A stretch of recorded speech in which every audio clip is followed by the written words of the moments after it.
couldn't remember how I got there. All I knew was that something terrible had happened to Alice.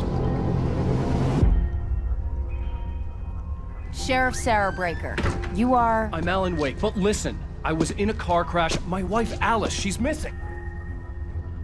We were staying in a cabin on the island, on Cauldron Lake. There's no island on Cauldron Lake.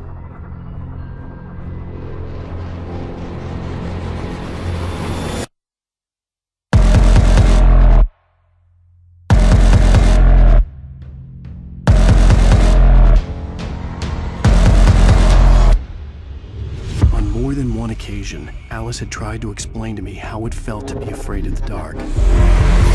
Oh no! No! No! I'd never really understood what she meant. Until now. The book I couldn't remember was either a terrible and true prophecy, or an act of creation that had rewritten the world. I began to hunt the pages feverishly, for they held the answer to the mystery. With it, I could save myself. With it, I could save Alice.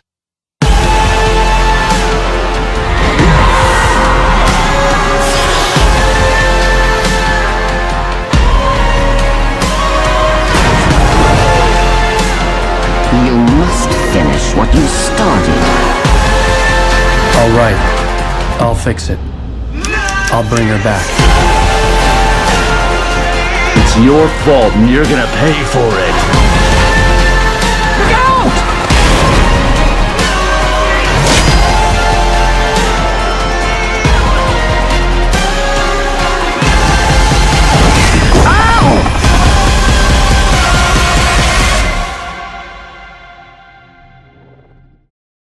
Previously on Alan Wake, I'm hunted by the law. Sheriff, Wake's running. I'm giving chase. Are you seriously telling me that writer just took out my deputies? A thriller I supposedly wrote is coming true. The genre of the story seems to be shifting. It's turning into a horror story. I was told that Alice had been kidnapped, but that was a lie. We don't have his wife. We don't know where she is. Her purported kidnapper was eaten up by the dark presence before it attacked me.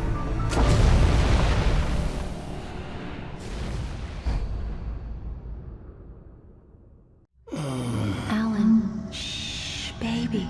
It was just a nightmare. Alice. There you go, Alan. Hartman. I fell. I had to give you a sedative. Don't fight it. You went through another rough period. What? Right now, it's very important that you stay calm. We don't want you to have another episode. You're a patient at my clinic.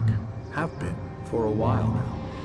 The shock of your wife's death triggered a mental illness. No, you're lying. You're suffering from various symptoms of undifferentiated schizophrenia. Bastard. It's okay, Alan. Just let go.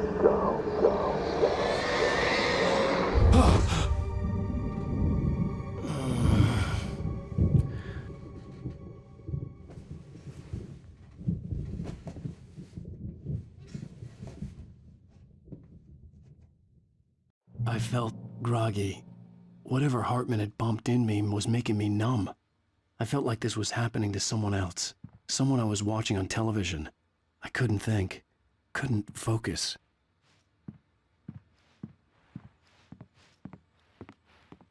The door was locked. I was a prisoner here.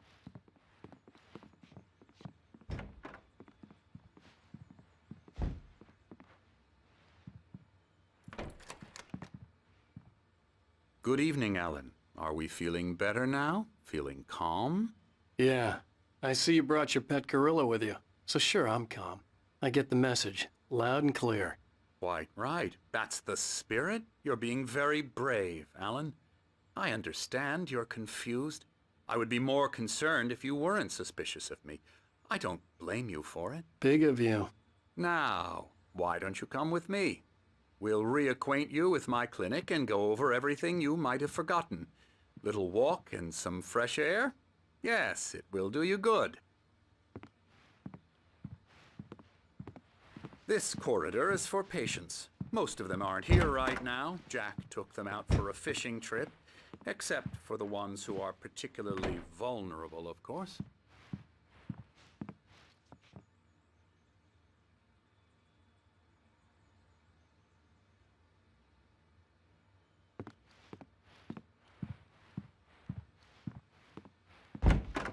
I encourage creativity as a part of the recovery process here at Cauldron Lake Lodge. I specialize in treating artists. I bet you do. Splendid, Alan. I honestly believe we can get this thing under control if we work together. This way, Alan.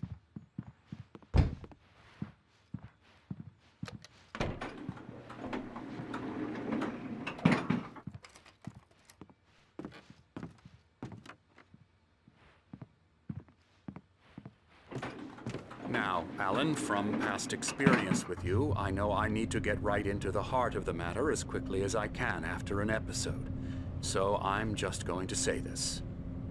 Alice is dead. No. You're in a very vulnerable state until you understand and accept this.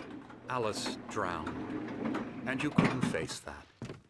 You're suffering from hallucinations, paranoid delusions, unusual thinking, an obsession about light and darkness, a feeling that everything revolves around you, your thoughts and dreams. Your mind has constructed an elaborate fantasy scenario in which your writings are affecting reality. She has been kidnapped and supernatural forces of darkness are trying to stop you. We go this way, Alan. I wasn't ready for another shot, so I went along with it. He had to be lying. But under the influence of the drug he had given me, I had to fight not to believe his words. It's all in your head. You've been making it up. Apart from the tragic accident with your wife, no one has been killed. Your delusions are just a manifestation of your subconscious mind trying to protect you from the too painful truth. Unless we fight the fantasy, it will return. I know the instinct is to resist me, but think about it. Doesn't this make far more sense than the insane supernatural conspiracy you have concocted in your mind? You're a skeptic by nature, Alan. We both know this. Everything can be explained logically.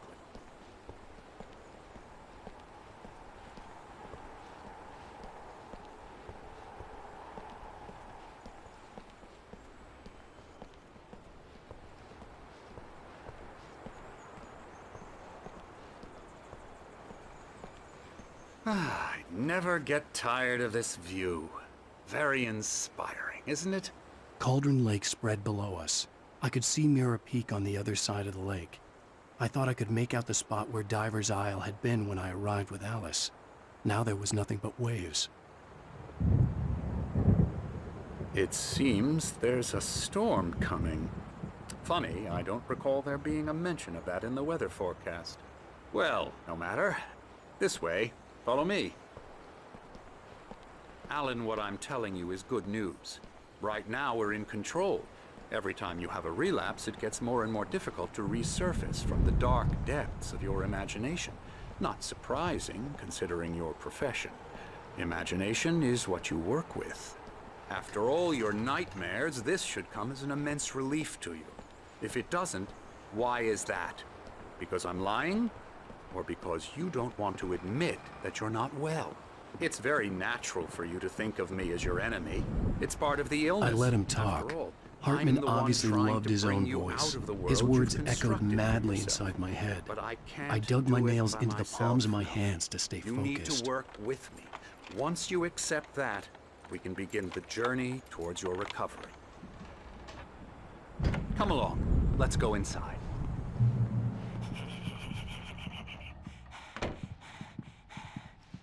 Here's the entrance to the office wing. That's for staff only. You were impressed by my trophies when you first arrived here. I do love to hunt. The great outdoors, man versus nature. It's wonderful stuff. Pretty damn wonderful, yeah. Emerson, I'm a real bad dream, mister. You should be afraid of me. Don't want to run into me in the night, that's for sure. please, Emerson. Mr. Wake is confused enough as it is. Yeah, you'd like me to go away so you won't be scared. But you can't just decide what kind of dream you have or when you have it. Emerson! Okay, sorry. Boo. That's Emerson. We're actually making some progress with him, I'm happy to say. He works on video Elbow games. strike. It's trash, of course, but it does involve Get him some to the head. small creative effort, which makes him receptive to my therapeutic methods. No kidding.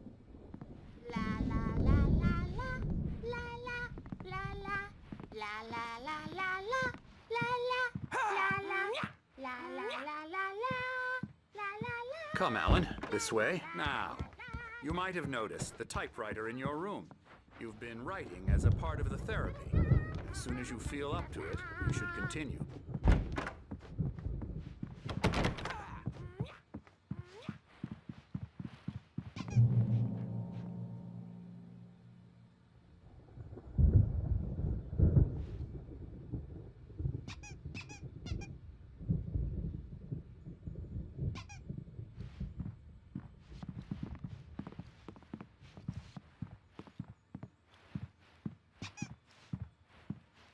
My rheumatism's killing me.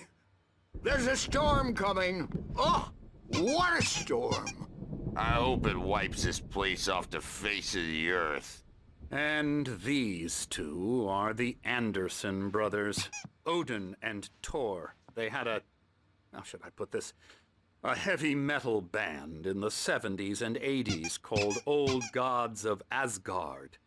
They even adopted new first names to complete the image of Viking gods. After the band broke up, they lived on a farm nearby. They are, well, in advanced stages of dementia. They're well cared for, TLC and all that. There's nothing more that can be done. I'm afraid that the rock and roll lifestyle has left its mark. Oh, that won't do. I'm so sorry to cut this short for now, Alan. The power has been acting up. I'd better go check on it. We'll continue this soon.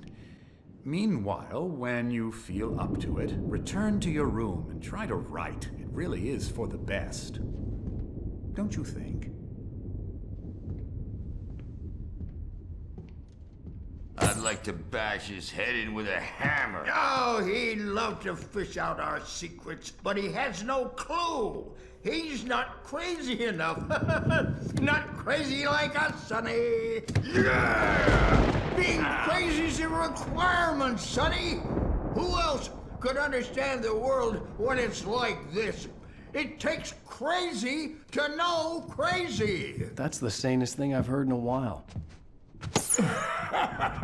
Say, you're all right, Tom. Hey, we like him, don't we, bro? He's got to go to the farm. The Anderson farm. Valhalla! We wrote it all down, lest we forget. A crash course. All you need to know to get your head right.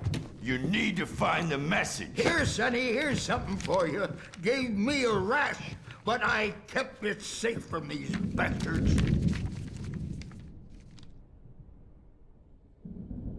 My head was clearing up, or according to Hartman, I was sinking back into the fantasy. I was convinced he was lying to me about everything. Crazy or not, the Andersons made more sense. Tom, you got any booze on you? Tom just lost is all. Baba Yaga got to him too, the damn witch. She used us all. Taken from all of us. Took my thunder, the witch. And my ravens, what were they?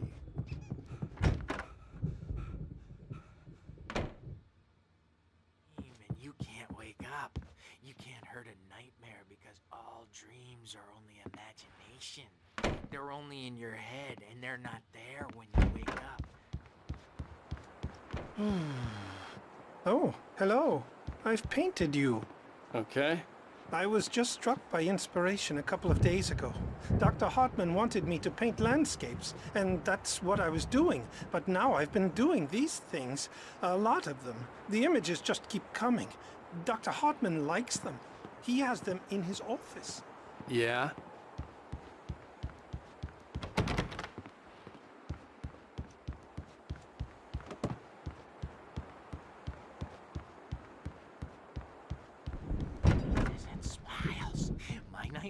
Is the writers who want to make everything from the characters to the toasters talk, talk, talk all the time and express Hey, their Wake, feelings. why don't you humor Dr. Hartman and give the writing a shot, huh? Typewriter's in your room. Something's wrong. I'm not myself. It's hard to think that there's a shadow inside my head. I can only focus on writing. Everything else is a blur. I'm trapped in this cabin. Have been for days, but it's always dark outside. My editor is real. I saw her again. She's not human. It's not human. A dark presence is wearing the old woman's face. She was covered in clinging shadows. There's a hole in her chest where her heart should be.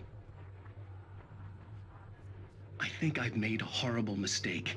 I don't think I'm any closer to saving Alice. It's been lying to me, using me to get the story it wants, and the story will come true.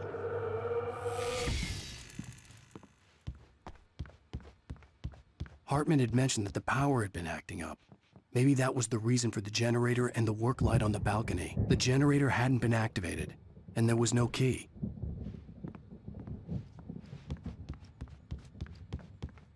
You can get to your room by those stairs, Wake.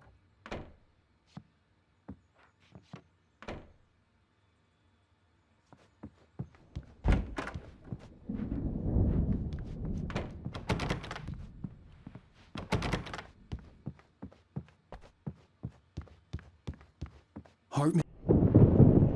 The white glare of the blank page in front of me hurt my eyes. My hands began to shake uncontrollably. Everybody, calm down. Put that down. Bert, I need help. Hey, Wake, you stay here. I'm gonna go see what's up. You just keep doing what you're doing. Be cool, okay?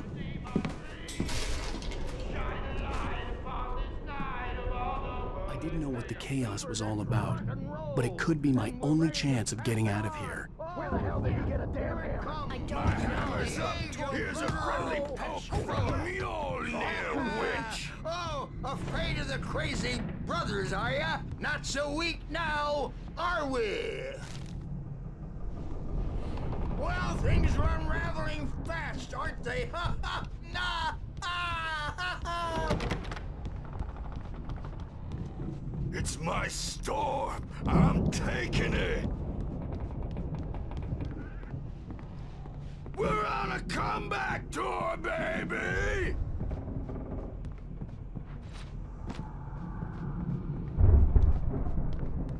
Hammer's Way will have its say. Rise up in their name. Sinclair looked bad. That wasn't a love tap. The crazy old fart hit her hard. And if she was one of Hartman's goons, she had it coming. I could get the key to the office wing from Sinclair. Backstage is all yours, Tom. I had to get to Hartman's office. He had taken all my manuscript pages. That's where he'd been keeping them. Come out and face the music, Perch. It's time to pay the piper. Maybe you could come out and beat our regular adult diapered asses for us, since you're so tough, Bert. We were on the road, man. You think we haven't seen one like you before? The markings on the tape said they were recordings Hartman had made at the sessions with his patients. I saw Alice's name on one of them. For a moment, I couldn't breathe right. Now, Mrs. Wake, can you tell me about Alan's problems? He's more and more out of control all the time. The parties, he's so angry all the time. He's getting violent. Do you mean with you? No, not with me. No, never. Sometimes I almost wish Alan would take a swing at me, because at least that'd lead to a conversation he couldn't just march out of. But no. Alan doesn't really sleep. And the work, well, he's not writing at all. He sits there for hours and just gets more and more frustrated. And I can't talk to him. Yes. Tell me, Mrs. Wake. What would you say to him if he'd listen? I don't know. I want to say, I look at you, and it's not you. Just some stranger who resembles you. Looking out from behind your eyes. And I don't like that guy much. And now it's all gonna go to hell. But you don't ever say this. No. I I've tried, but he's not listening. He's too deep in his own problems, always going on about something else. I'm so afraid I'm gonna lose him, and we're not even talking anymore. He doesn't let me in anymore. He just keeps me in the dark. I'm so alone here, even when he's home. Please help me, Doctor, because I'm at my wit's end. Well, if you can just get him here, I'll absolutely do my very best. Yeah, but Doctor, you need to be careful with him. He's not just going to listen to you and cooperate. He's the most stubborn man I've ever met. Well, I'll be sure to bear that in mind. Hearing her voice, what she was saying made me happy and sick and guilty all at once. Worst of all, I recognized the words. The phone call from her. It had been a cut-up of this. Just a recording.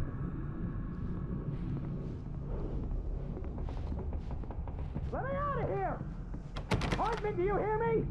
I'm gonna sue your crazy quack ass to shreds! Barry? Ow! About time! Barry! Man, am I glad to see you. We need to get to Hartman's office. It's right next door. You okay? Yeah. I mean, no! The cop...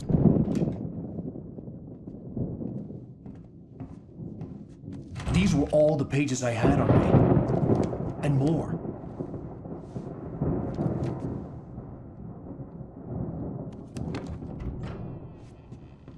Alan, please. You're sliding back into the... Tell me one more lie and I'll shoot you in the face. Ah, well, it was worth a shot. Really, Wake, come on. Let's work together on this. You have no idea... Hartman, shut up! Barry, get out of here. I'll catch up with you. Get a car. Oh, Al, let's just... Go! Wake, listen to me. This is a mistake. Don't you see? Together we can create something absolutely wonderful. With your ability and mine.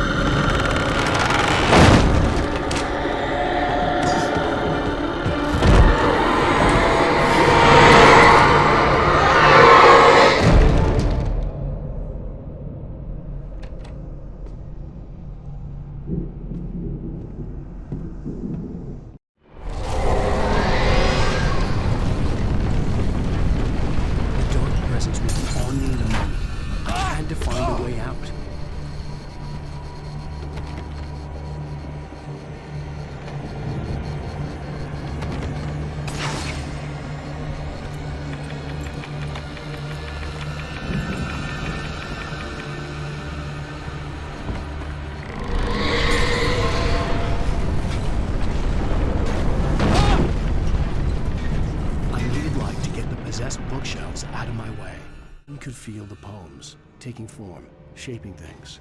As he experimented, he imagined he could almost feel the power surging through the keys of the typewriter. It exhilarated him. But there was fear, too. If not for his young assistant, Emil, he would have given it up. But Emil convinced him otherwise. He, too, had a way with words. Talking, giving Barry the grand tour, clearly proud of the place. He went on and on about his hunting trophies, and Barry was impressed. But he was here on business. He raised his voice, cut through the monologue. Hey, Hartman, where's Al? Hartman stopped in mid-sentence, annoyed at the interruption. He nodded at the hulking orderly standing nearby. The man smiled and clapped a practiced hand on Barry's shoulder.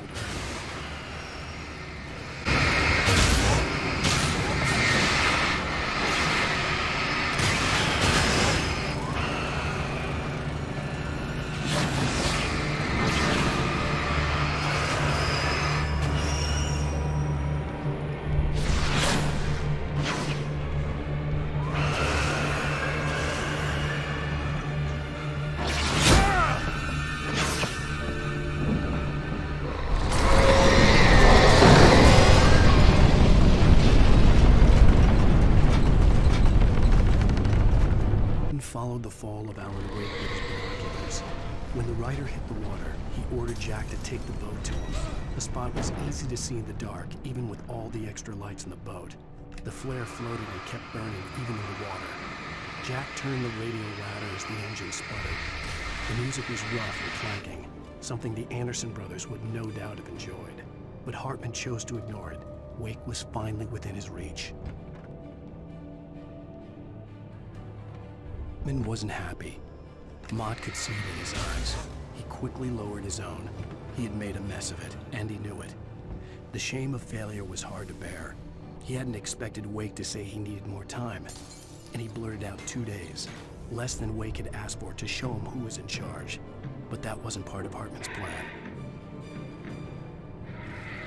He knew he was no creator. He had no ambitions on that front, and he certainly didn't want to end up like every artist he had worked with here, damaged in ways that were hard to describe, or worse. It was enough for Hartman to maintain creative control over that direction. To be a producer, that was what most of us people were in need of anyway. Of course, suitable subjects were few and far in between.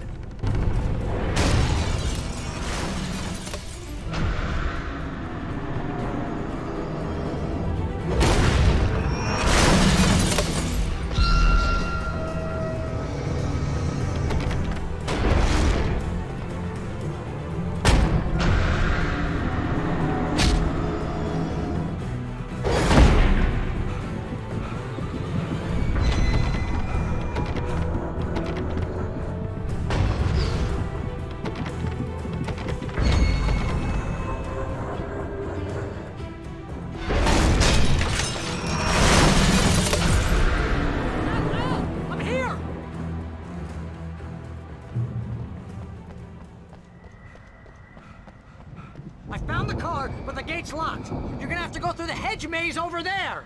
Barry, I don't have a light. Take this, Al. Oh, God! Look at the house, Al! Look out!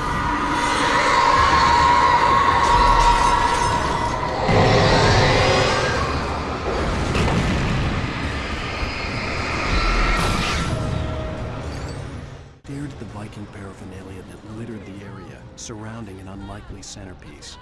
A full-size stage complete with an impressive sound system with all the trimmings, including a dragon. It took a special kind of crazy to build something like this in a remote field. When the sky split open with a deafening boom and the music started blasting, it felt strangely appropriate.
You get 2 pills in the morning, and then you'll be nice and calm.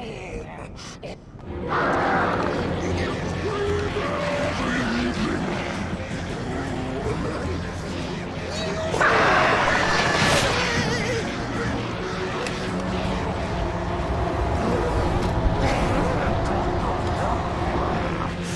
like things to be worse. That way we don't have any trouble. And I don't care.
the corridor.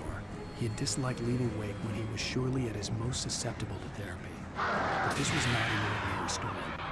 Wake had been writing, and he had woken something up in the depths of the lake. Now, it was coming for him. Hartman had naturally prepared for a situation like this. The idiot brothers would keep Wake distracted while Hartman double-checked everything, just to be sure.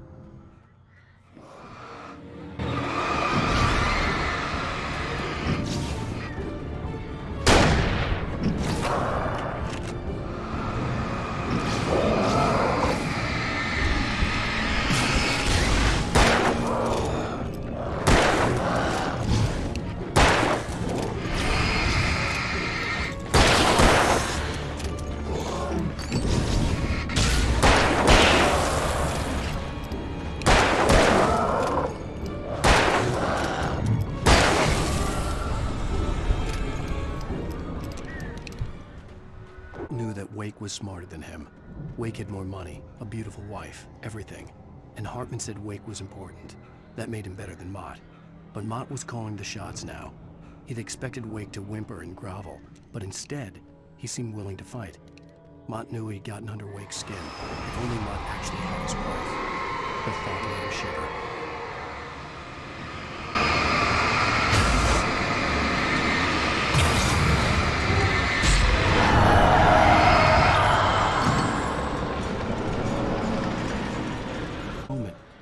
Just glad he had survived the fall. He had been separated from Al, and there was no easy way to climb back up. He told himself he'd be okay in the gloomy forest at night. He would just have to wait for a while for Al to find his way down. Barry turned when he heard the heavy footsteps and saw the movement. The man-shaped shadow lunged at him from the bushes, an axe held high. Barry screamed and threw up his hand. The world exploded.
Watched as Wake's features slackened. The man was bullheaded, no doubt. Even lying on the bed, he'd almost broken Hartman's nose the second time. But with a little time, he could break Wake down, give him proper direction. Wake was easily the most promising subject he had had. Well, since Tom, really. Sleep well, Alan, Hartman whispered with a smile. Let me take care of you. He sniffed hard to clear his throbbing nose, swallowed blood, and barely tasted it.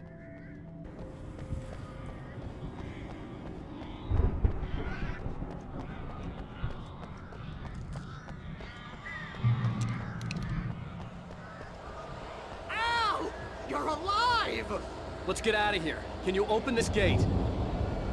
Maybe. Barry. Well, I slammed it shut when the nasty showed up, and the key fits kind of loose in the lock, so, Barry! I'll find it! Don't worry about it!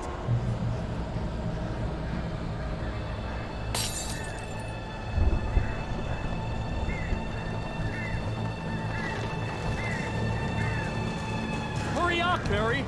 I'm on it! I'm on it!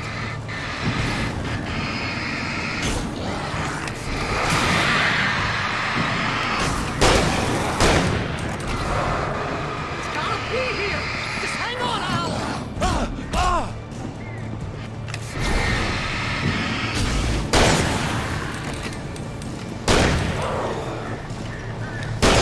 Hey, found a corner!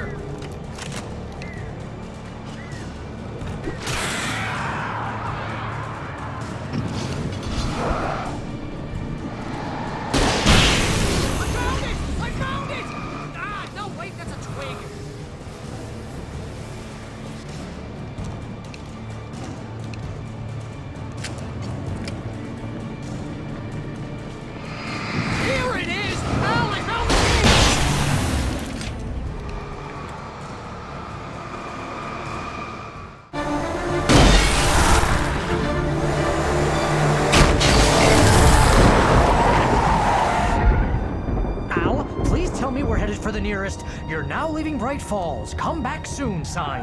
We're going to the Anderson farm. I knew you were gonna say something like that. You know what? You owe me big time for this. When this is through, if we make it, I don't care what anybody says, I'm done with darkness. You're gonna buy me a tanning bed as a gift, and I'm gonna live in it.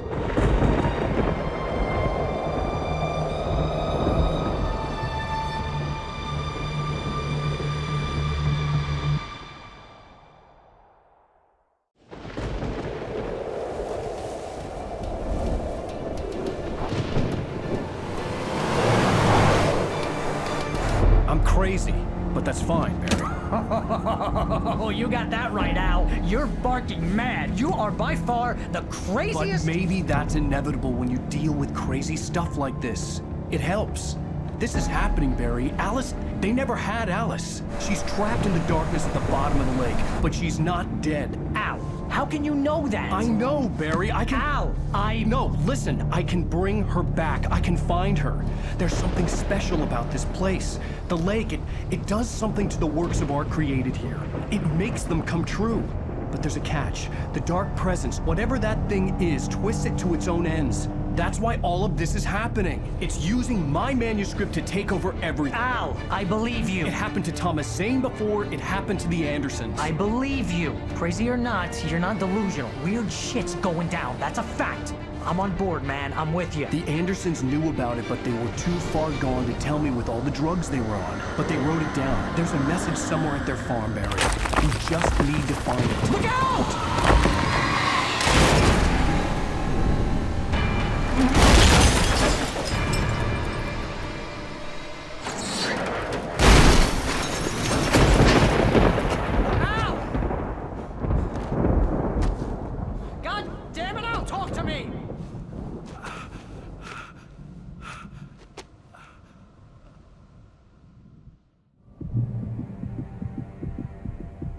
I had lost my gun in the crash.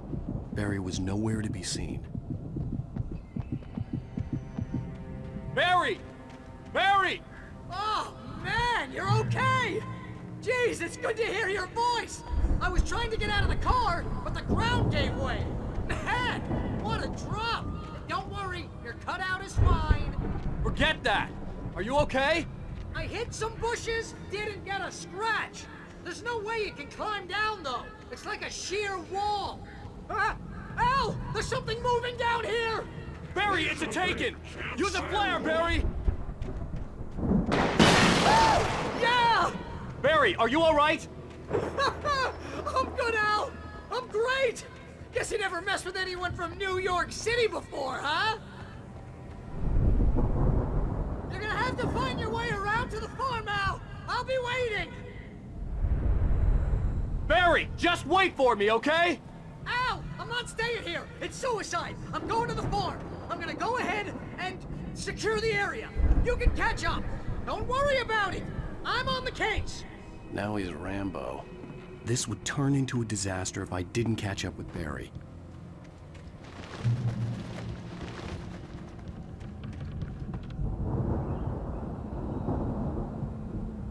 Stopped the car at the Anderson farm. Walter felt relieved. Oblivion was close at hand. The brothers wouldn't miss a jar of moonshine or two in the booty hatch. But then he saw the man on the porch, and he knew who it was. Driving for his life and knowing it was useless, he didn't realize he was crying until he couldn't see the road for the tears.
shadows crawled over the gate. I needed a light to destroy them to get through.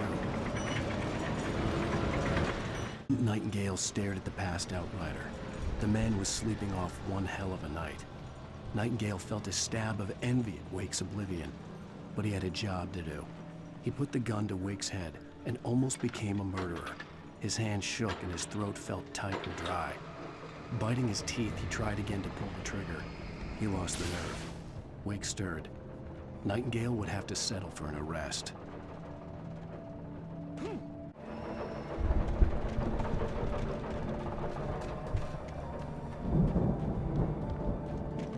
I could sense the movement in the woods ahead.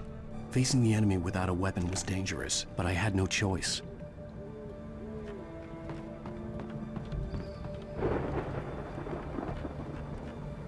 Presence followed the choreography laid out to it in the manuscript, growing stronger and stronger, moving like a storm from one scene of destruction to the next.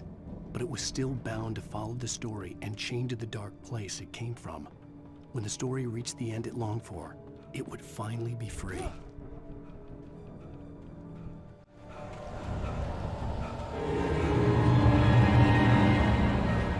Only a free fatty acids are good for your heart.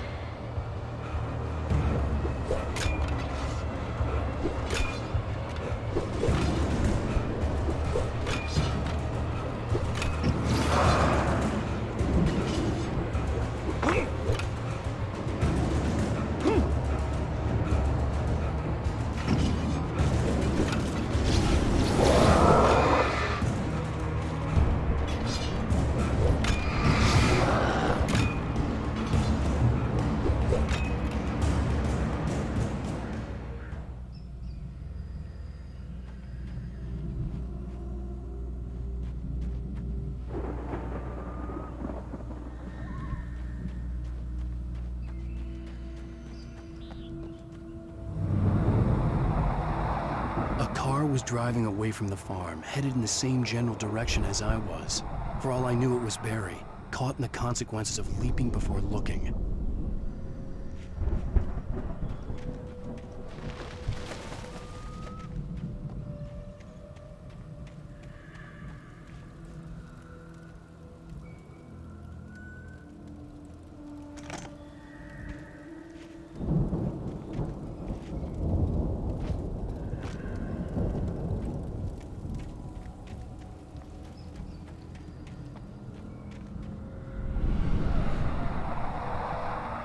The car was heading for the cabin up ahead. It wasn't far. If it was Barry, I would see the damage soon.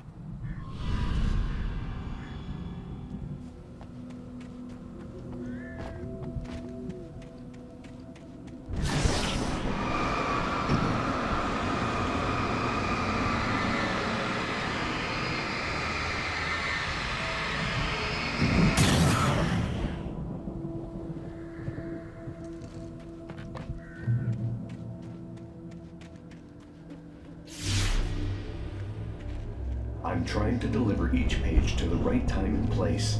I'm trying to show you how the story goes. I had seen glimpses of the light before. I had seen it in my dream. It was a strange spaceman or a diver in a bulky suit. He was the one who'd been placing the pages on my path.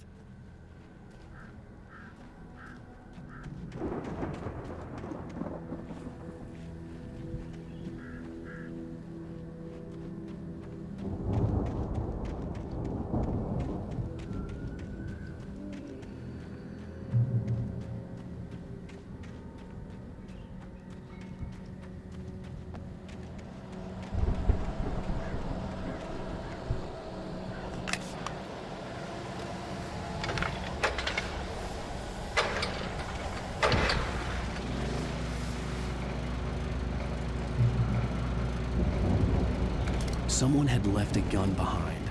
Now I had a fighting chance of reaching the farm. The storm raged on as the Anderson brothers walked unsteadily away from the clinic with the other patients in tow, knowing that this time they wouldn't return.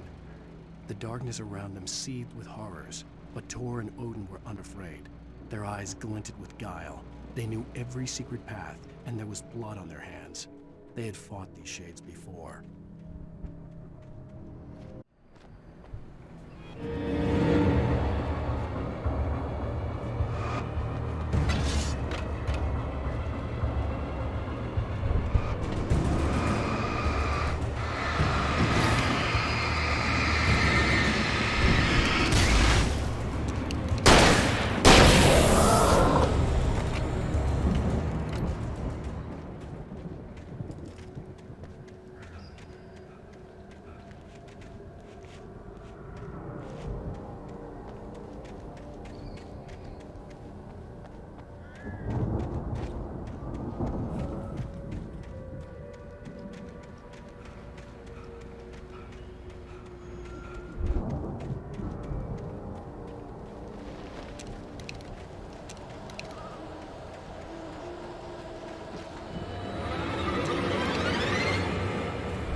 I could see the car, but there was no sight of the driver.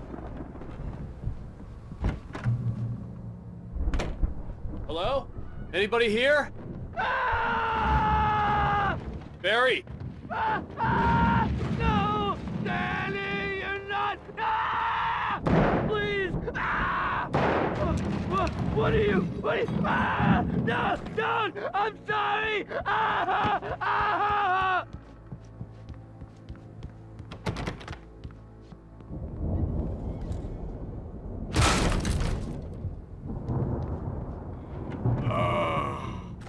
I know you. You were in jail the other day. I went to the farm again for the moonshine, you know? It makes you see. They're not gonna miss it. They're in the loony bin.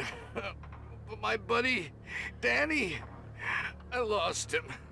Something's gone wrong with him. It's not him. Like a real bad follow-up to a real good movie. The best friend's suddenly the bad guy. Who wrote this crap anyway?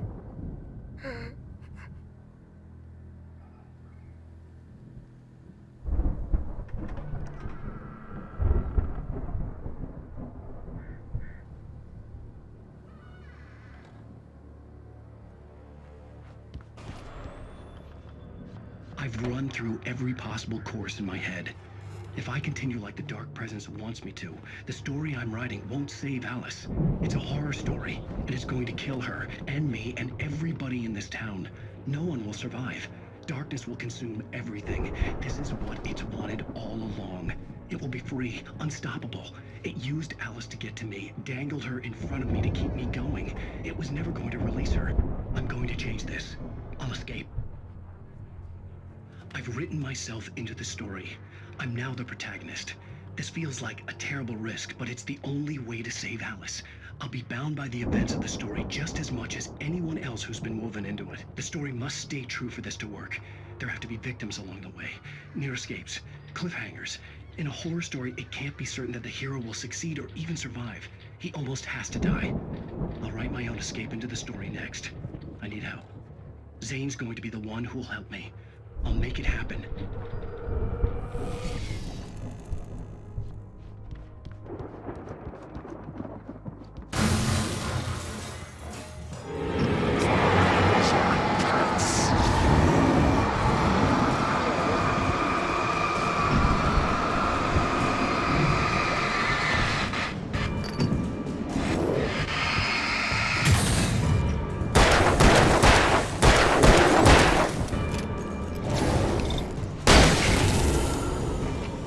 Let me guess. Danny, huh?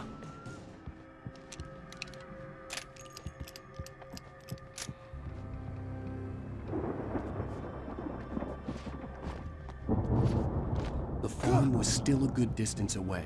I'd need a car to get there fast. For a moment, Hartman considered strangling the idiot. Mott was mean-spirited, but easily manipulated. An emotional infant who lived for his approval. Wake, by contrast, was a far more difficult subject. Mott had given him too much leash. In 2 days, who knew what could happen? Hartman would have to find a way to rein him in, and quickly. If Barry wasn't up here, he was probably in trouble down at the farm. For a moment, I felt bad for doubting him. After all, I'd made it this far myself. But Barry was Barry.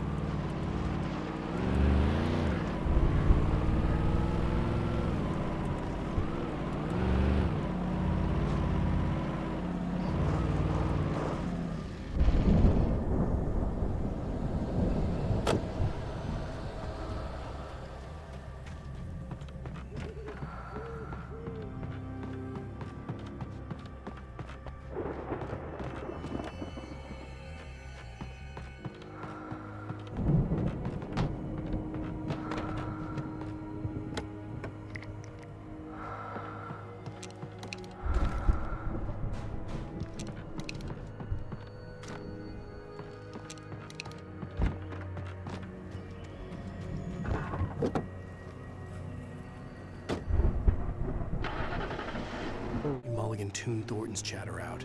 He didn't think writers were particularly useful people, and a huge manhunt for one struck him as idiotic. Certainly not worth the missed opportunity for coffee and pie. It wasn't even clear what the man had done, except run from them at the trailer park. Mulligan knew he wasn't alone. The sheriff's patience with the Fed was running out.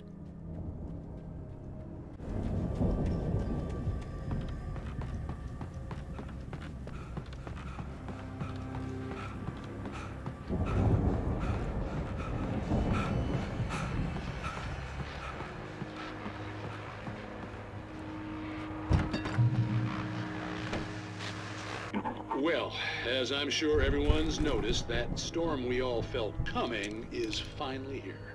The boys at the Weather Service reckon it'll last until morning at the very least. Pertaining to that, let me read that missing persons alert again. The Sheriff's Department's still looking for a Caucasian woman, 30 years old, slim and blonde with blue eyes.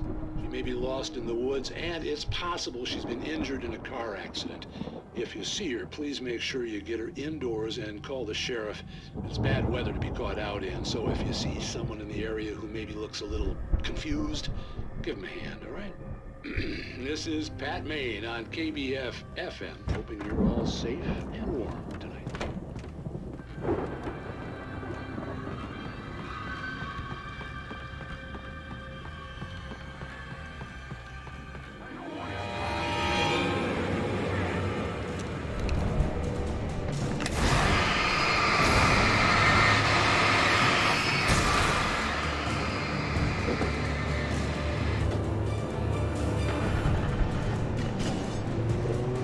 Deputies hauled Wake and Wheeler away. Agent Nightingale eagerly examined the stack of papers Wake had been carrying. It was incomplete, a collection of random pages, but there was enough. He saw his own name in there, among others. His hand shook with emotion. Finally, it was proof. He'd been right all along.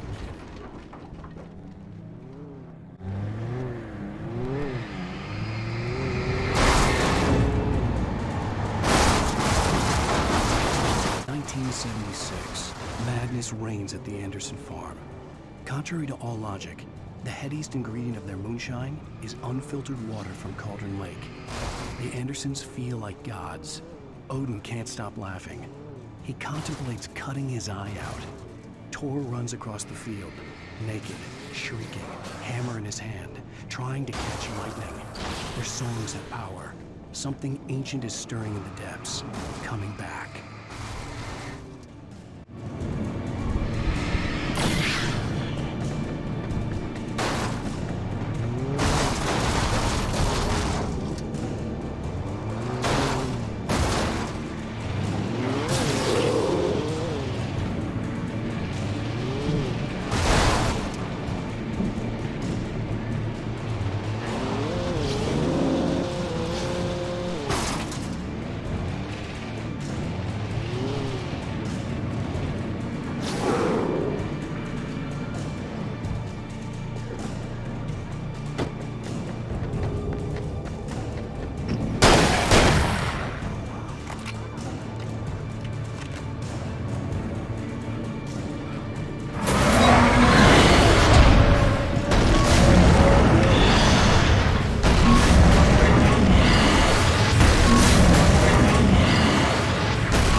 I'd known the brothers used to be some kind of rock stars, but it hadn't really sunk in until I saw the stage.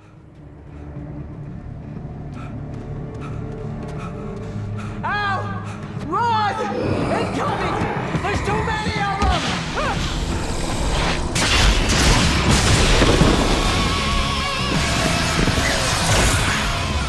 God damn!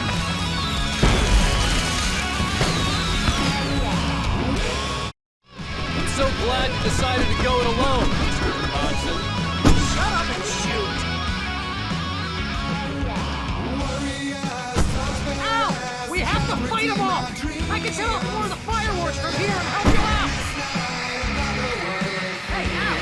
Notice there's a lot of ammo and stuff around? This place is stocked! Al, hold on! I'll try to get the stage lights on!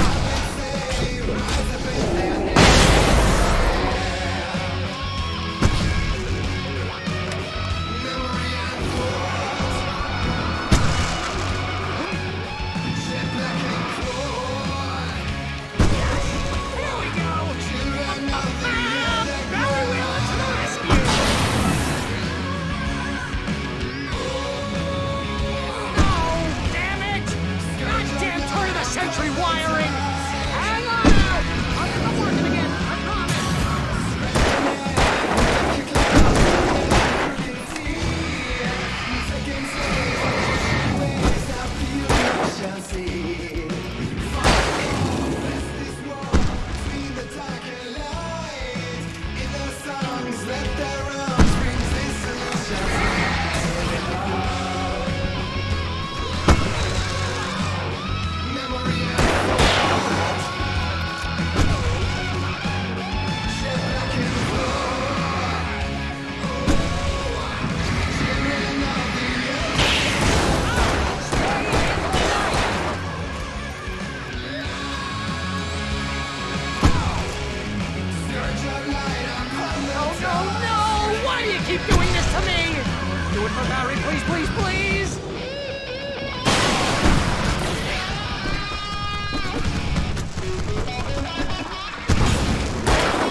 Braight-Fall's, rock and roll capital of America.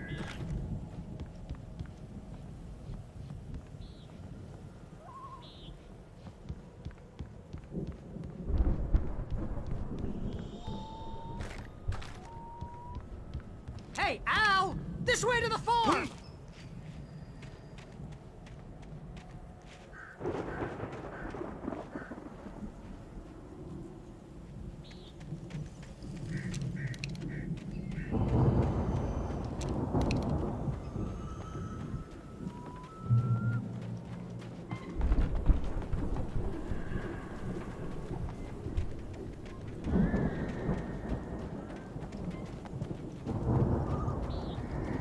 See, bestseller, no reason to worry. Your cutout's good as new, right where I left it. I'll come back for it once we have the place secured. Yeah, that's been my biggest worry all this time.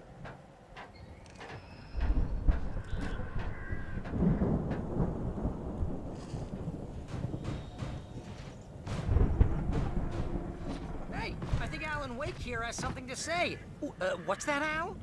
Ooh, I'm Alan Wake. I'm always right about everything. And if I don't get my way, I'll sulk all day long. I'm always intense and moody. It makes me very attractive and mysterious. Right now, I'm just standing here because I need my best friend Barry to carry me. But that's okay. I can just take him for granted. I think I see what you did there. Yeah, it was pretty good. You want me to do my imitation of Barry Wheeler? No? Thought so.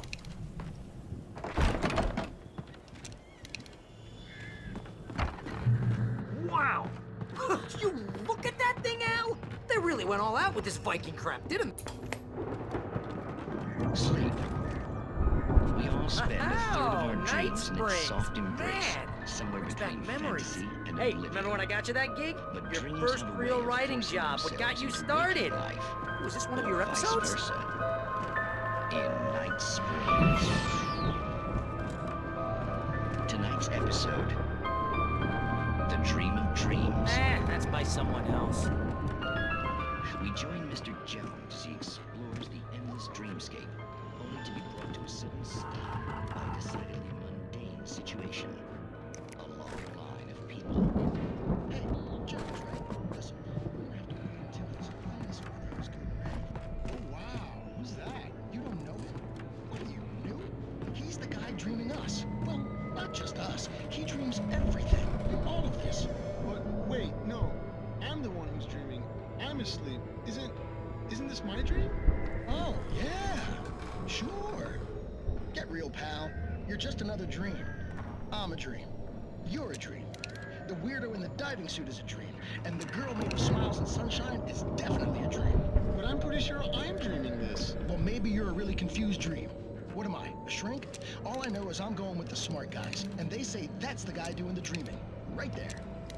I don't know what that means. It means we keep him happy. No sudden falls. We make sure he has his clothes on when he goes out in public. No chases where the monster is nipping at his heels and he runs like crazy, but his legs don't seem to get him anywhere. None of that. Because if he wakes up in a cold sweat... Oh... Yeah, precisely. So we wait till he wants to move on. Keep things nice and calm. Hey, something's happening here.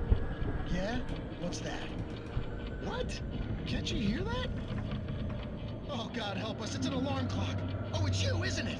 Please, man, I got a wife and kids. Please don't wake.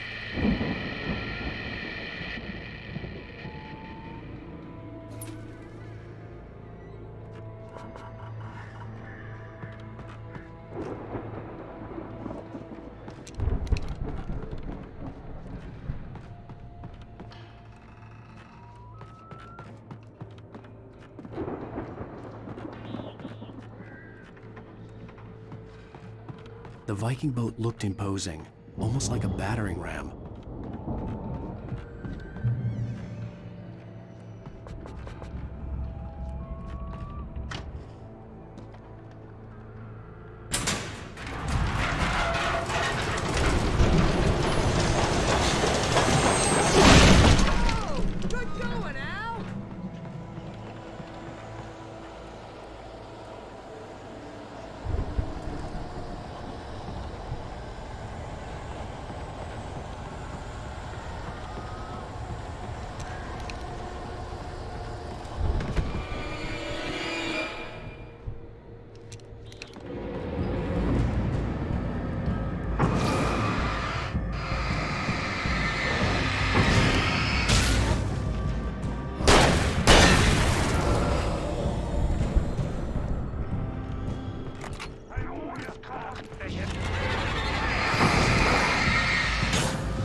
I think we can make it through here, Al!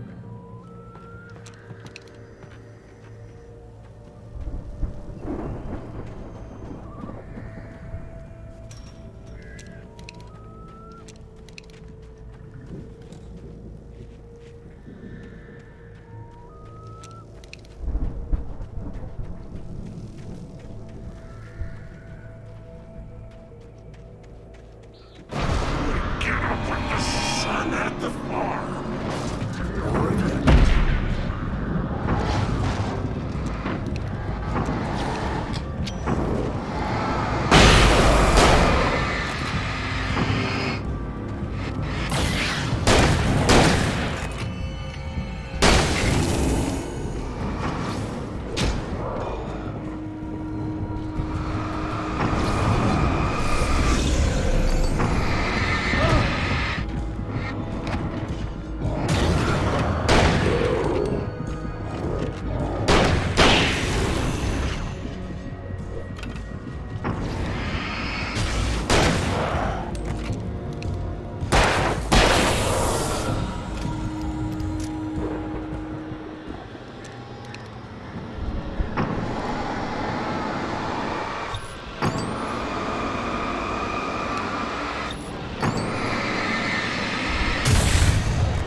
Wow! Those geezers had quite a production going on. Ooh, you know what, Al? If we make it through this alive, I'm gonna start representing them. Yep, sell this stuff online, maybe get a reality show going, release a new single. Be careful, Al!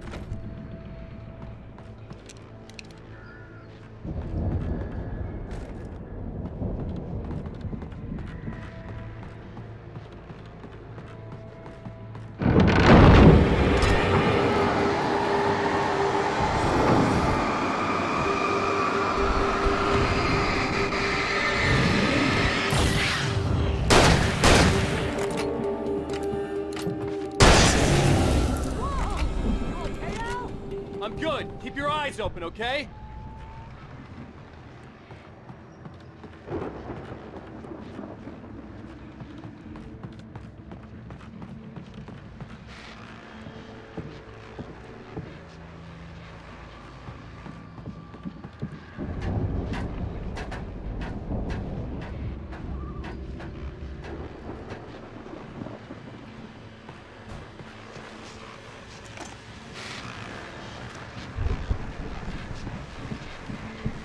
As you regular listeners know, I tend to work through the night, but I'm not the only one.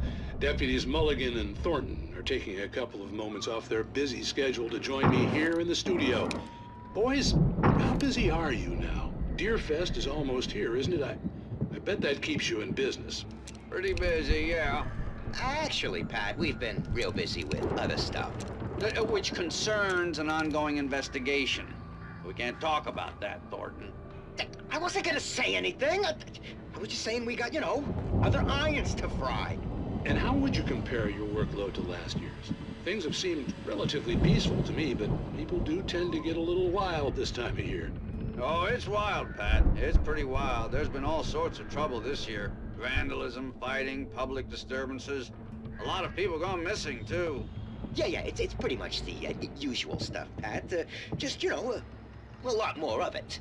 Now, is it just me, or does Deerfest get wilder every year? People seem to be more drunk, at least, or they start earlier and younger. Oh, it's definitely not just you, Pat, but Definitely, Pat. Hey, I'm talking here, Thornton. Oh shoot, I lost my train of thought. Not just me. Oh, yeah, it's Wilder, Pat, but actually most of the trouble seems to be coming from grown men. People who ought to know better, you know? Kids are doing fine this year. Well, that's nice to hear at least. Boys, I want to thank you for stopping by. I'll let you get back to your patrol. Sure thing, Pat. Yeah, sure thing, Pat.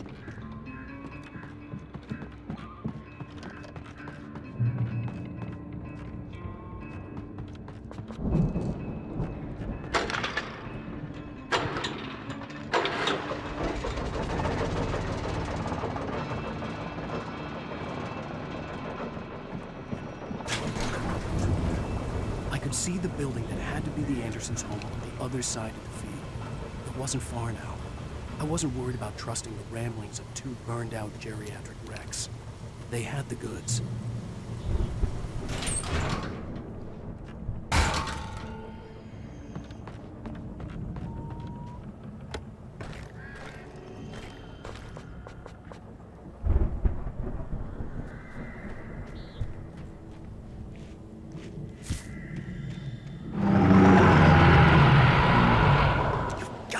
Kidding me.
Al?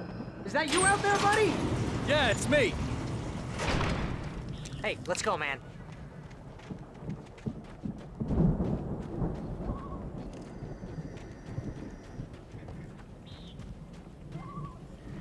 I think we're gonna have to work together to open this gate, Al. It's pretty heavy. Hey, I think that's the farm on the other side of the field. We're almost there. This farm is a crazy place for crazy people. We should feel right at home then.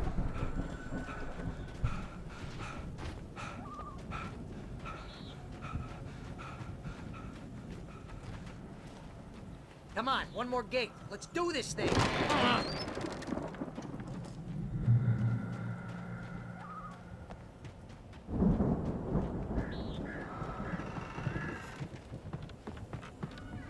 The lights are out. Guess we better check the fuse box. Then, Alice's screams rang in the stillness of the night. I saw myself run toward the cabin, flashlight in my hand. I followed my past self. I was an out-of-body observer, a time traveler in a crazy drunken dream. This was the beginning. The night Alice had disappeared. The mystery of what had happened during the missing week was about to reveal itself.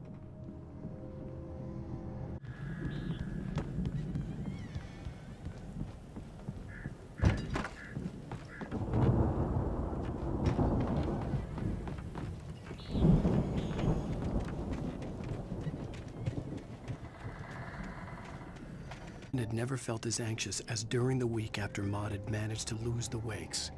Their car stood by the path that had once led to Diver's Isle. Hartman thought about Thomas Zane's cabin in the depths. It was only a matter of time before Wake started writing. They had to be found, and fast. The moment he heard on the police radio that Sheriff Breaker had picked up Wake, he was already in his car driving toward town. Let's get the lights on, huh?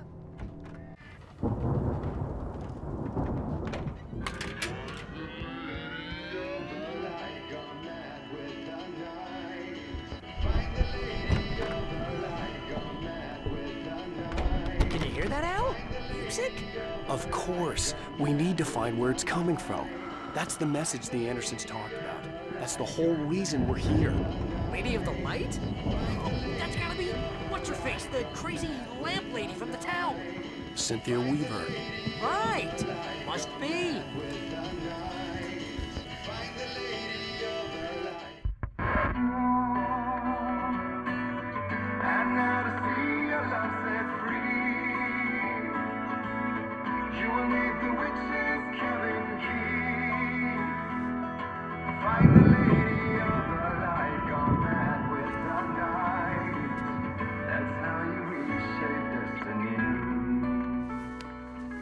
Okay. We need to find Synthia Weaver. We'll stay here for the night and head back to town as soon as it gets light.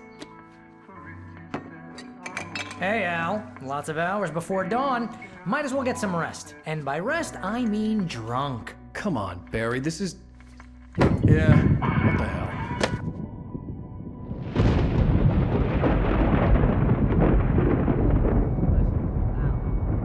I'm sorry about this. No, seriously, because I know we don't get along, but we're gonna find her, right? Even though you're a crazy bastard, I'm gonna stick by you, no matter what, ever, Al. Sure, like a brother. I'm a writer, goddammit. Correct. If I just wanted to, I could write 10 books a year. And they'd be the best books that year. No, you couldn't. That's right, I couldn't. But I could, because I'm a writer. What? What do they put in this stuff? I feel like my brain is coming out of my nose. I'm gonna get the recipe off those coots and be a booze millionaire. I just miss her, Barry. I just want her here with me. I know, Al. I know. It's gonna be okay. We're gonna make it okay.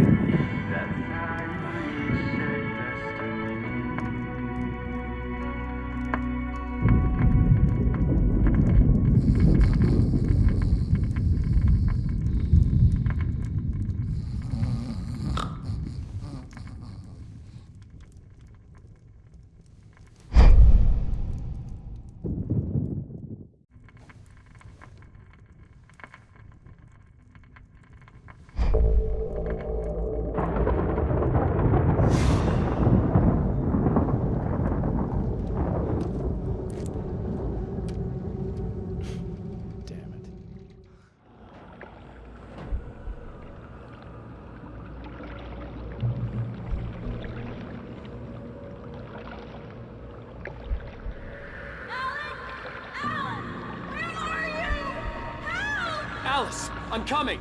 It's all right. I'm coming. It was a crazy drunken dream, and yet it was more than that. It was the truth, a suppressed memory unearthed by the Andersons' moonshine. I was there, an out-of-body observer. This was the night Alice and I had arrived at Braight-Fall's, the night Alice had disappeared. I had a chance to find out what had happened. I remembered being surprised to see the cabin dark. Alice would have never turned the lights off.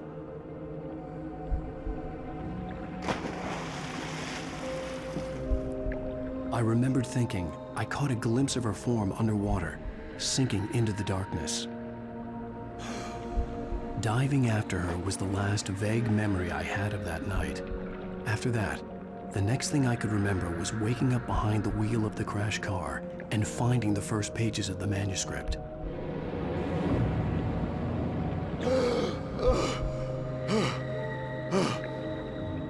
I couldn't find her in all that blackness. I must have thought she drowned.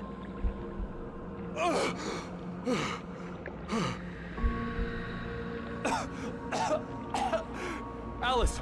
Jagger had Alice, and so she had me. Alice!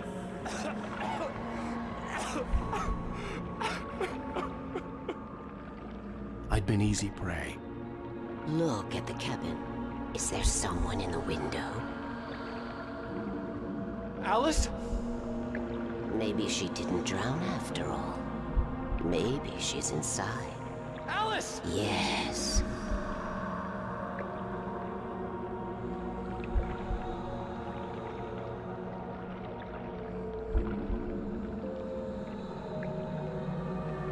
The dark presence had touched me.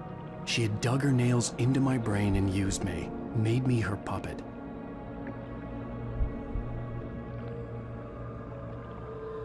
She must be here somewhere. Maybe upstairs in the study. Alice! Yes, that's where she is. You can apologize. Alice! You laugh at the whole thing together and put it Alice! behind you. She's not here. You were foolish to think so. No, she's dead. She drowned. No, no, no! It's your fault your wife is dead. You are guilty. All she wanted was to help you right.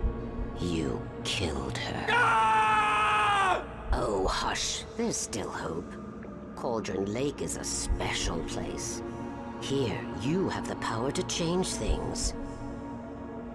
She wanted you to write. I will tell you what to do.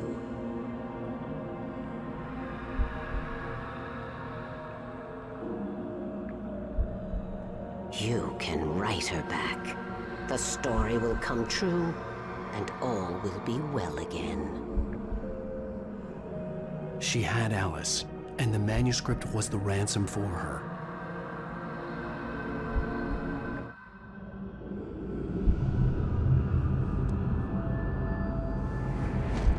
Yes, I'll write.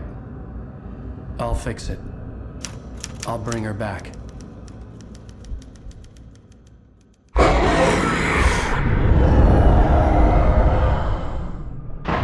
No, I wrote it. I remembered it all now. In the dark, I'd written for days, a week, almost a complete manuscript of a novel entitled Departure. Jagger had been my editor, whispering in my ear, making sure that the unfolding story would make her more and more powerful. I thought I was saving Alice. Even with the cobwebs she put in my head, some part of me had been aware enough to write my escape into the story, to bring a light into the cabin to release me before I could finish, to interrupt the horror story before the ending, where darkness consumed everything and everyone. Zane was weak and far away, but I had written him into the story, and his light had been enough to set me free. It isn't here now. I'm here because it was written. I brought the light to set you free. You must hurry. You will know I'm here. It will be back soon. It stole the skin of my Barbara a long time ago. She looks so old.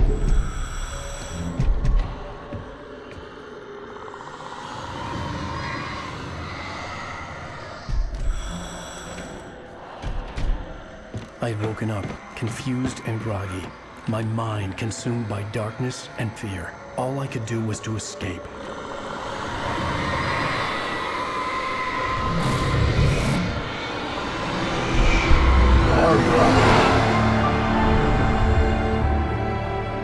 The week spent in the cabin had taken its toll.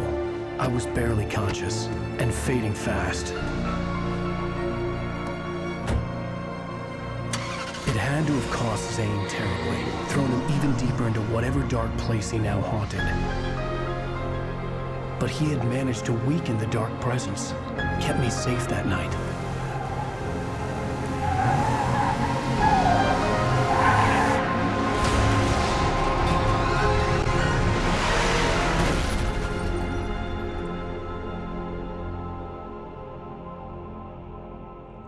I wrote it. It's my fault. That's right, James Joyce. It's your fault, and you're gonna pay for it.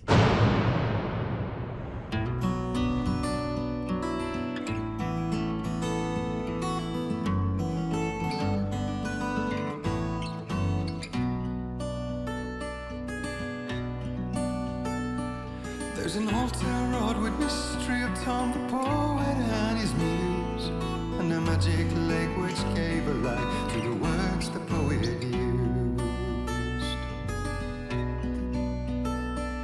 Now the muse she was his happiness, and he rhymed about her grace, and told the stories of treasures deep beneath the blackened waves.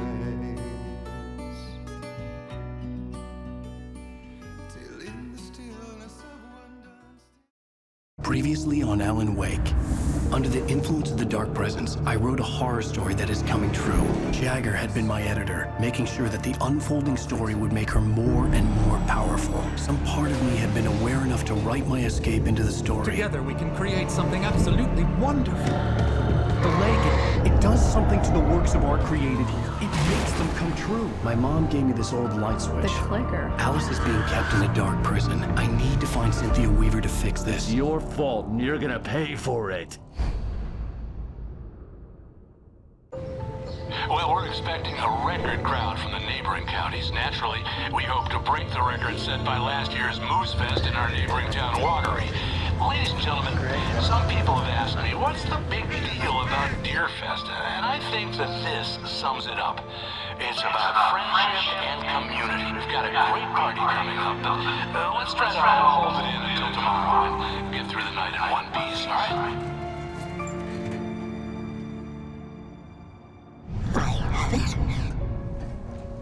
Someone will come for it when the time is right. Thomas said so. He wrote it. The key is insurance. It's my job to keep it safe. Safe in the light. Always in the light.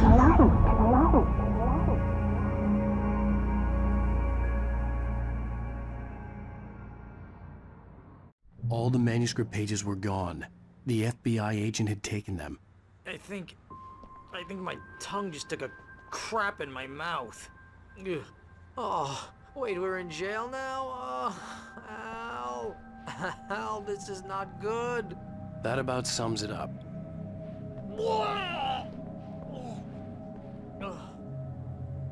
Oh, I am never drinking again. I need to talk to Weaver. She's the one in the song. The Lady of the Light. What, the crazy lady? Ugh, whatever you say, Al, but we're stuck here. They're not gonna... even interviewed Wake. I had some reading to do first, Sheriff, and let me tell you, it was an interesting read. Well, I've got you now, Raymond Chandler. It's all here. All the evidence, including conspiracy to murder a federal agent. There's no way you're walking out of here. You hear me in there, Bret Easton Ellis? Huh? Agent Nightingale, I want to talk to your superior. Well, we all want things, Sheriff. I wanted my... Look, that's not possible right now. Agent Nightingale, I insist.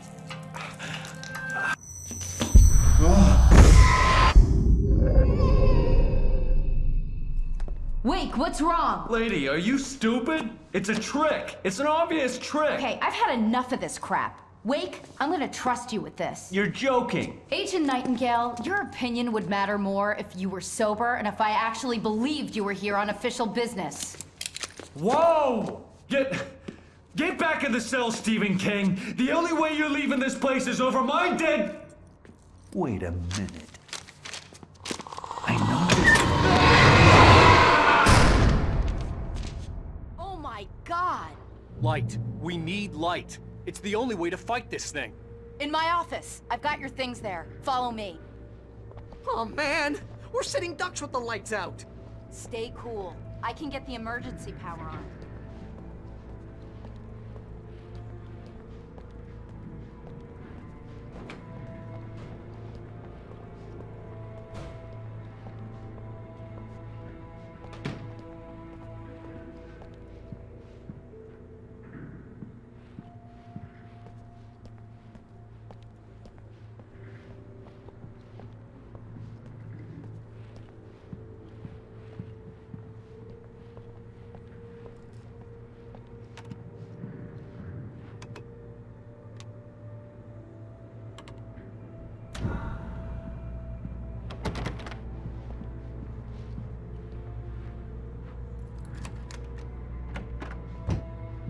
Here are your things. Wake, what do I need to know? What do you need from me?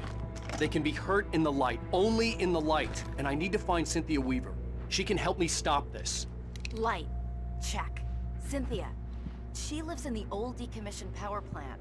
I can get you there pretty quickly in the rescue chopper. Come on, let's get back to your friend. Wheeler, I need you to stay here. What? No. We're going to fetch our ride, but I have friends who need to be warned about this, and I can't be in two places at once. I need your help. Well, okay. Here's a list of people and phone numbers. I need you to call them and tell them you have a message from me. Night Springs, okay? They'll know what to do. Night Springs? Like the TV show? Gotcha. Oh, hey, that radio guy is on the list. Maine. Who's Frank Breaker? He related to you? My dad. Hey, is this like a secret society? Can you do this? You'll be safe here. The backup power's on. These guys need to be alerted, just in case we don't come back. You'll come back for me though, right? As soon as we get the chopper ready. Thanks, Wheeler. I owe you one. Okay, let's go, Wake. Through the back. My hangover wants a pizza. You think there's any way I could order one, Al?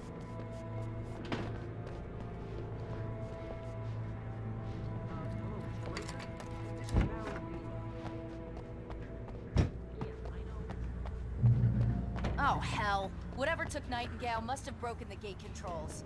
We can't reach the gate's control box from here. We need to get to the other side over the rooftop. I'll go. I'll open the gate for you once I'm across. You stay here in the light and cover me, Sheriff, okay? Gale tried to make sense of the manuscript. It was disjointed and strange. He didn't understand half of it, but it all rang true. Impossibly true.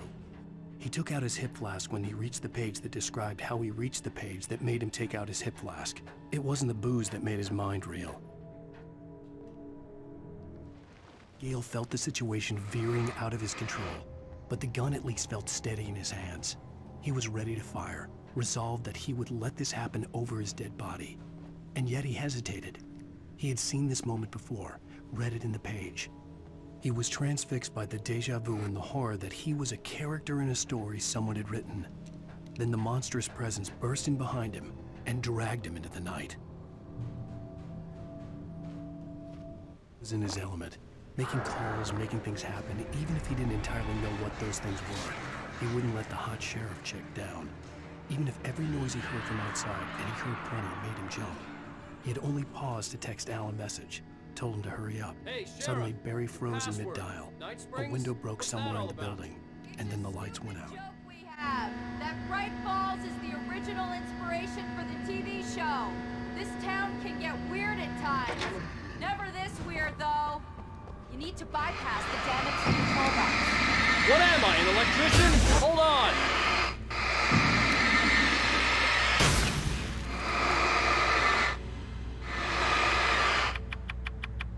Ah, damn! That's smart. Good job, Wake. Okay, stick close. Our first stop is the town hall. The keys to the chopper are there.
air smelled of fish. This was Brайт-Фоллс industrial area. There was probably a cannery nearby.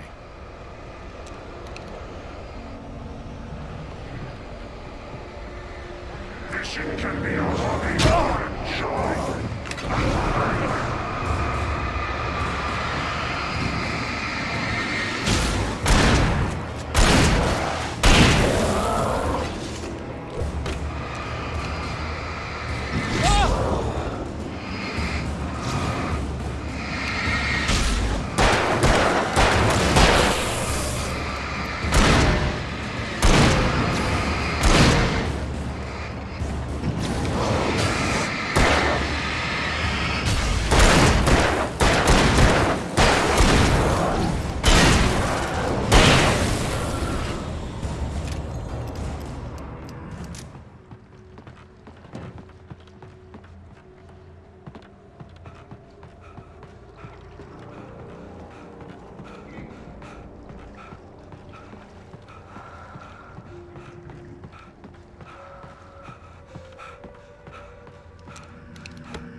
I'm gonna want explanations, you know. For example, what the hell happened to Rose? She's seriously messed up now. The same thing I think happened to me after I arrived. In the Muse, lyrics by Old Gods of Asgard, the chorus. And now to see your love set free, you will need the witch's cabin key. Find the Lady of the Light, gone mad with the night. Find the Lady of the Light, still raving in the night. That's how you reshape destiny.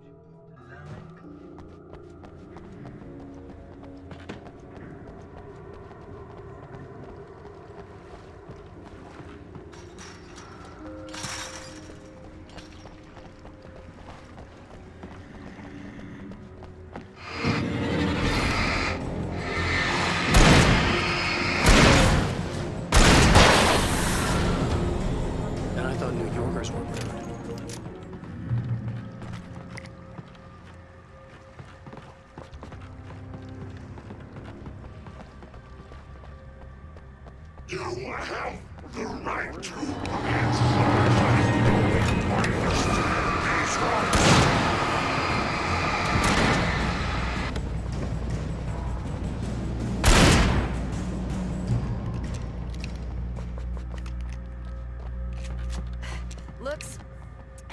Looks like we made it.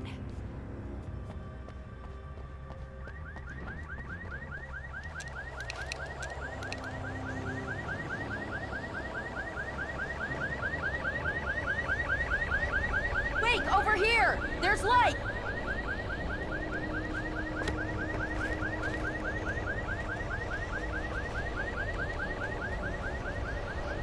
I have a key. Watch my back, Wake.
Let's go, Wake.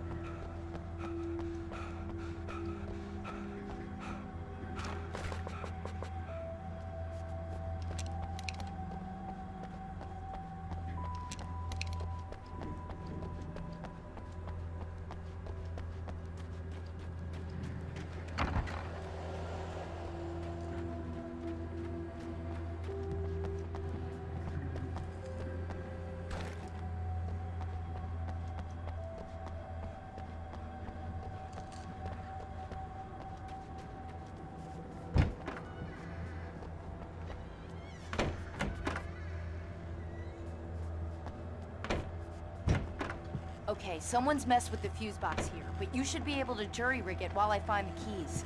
I already got electrocuted once today. How about I look for the keys and you get burned for a change?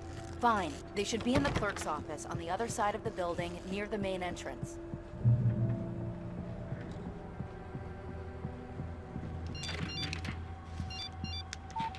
The message was from Barry.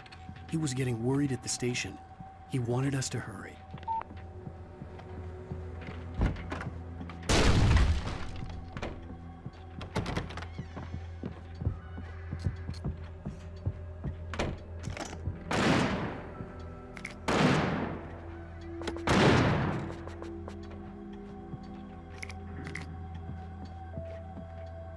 Okay, Sheriff, I got the keys.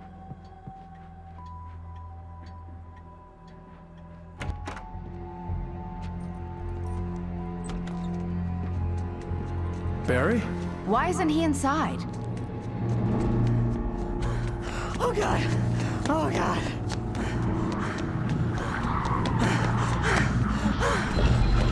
Barry! Look out! Barry, move!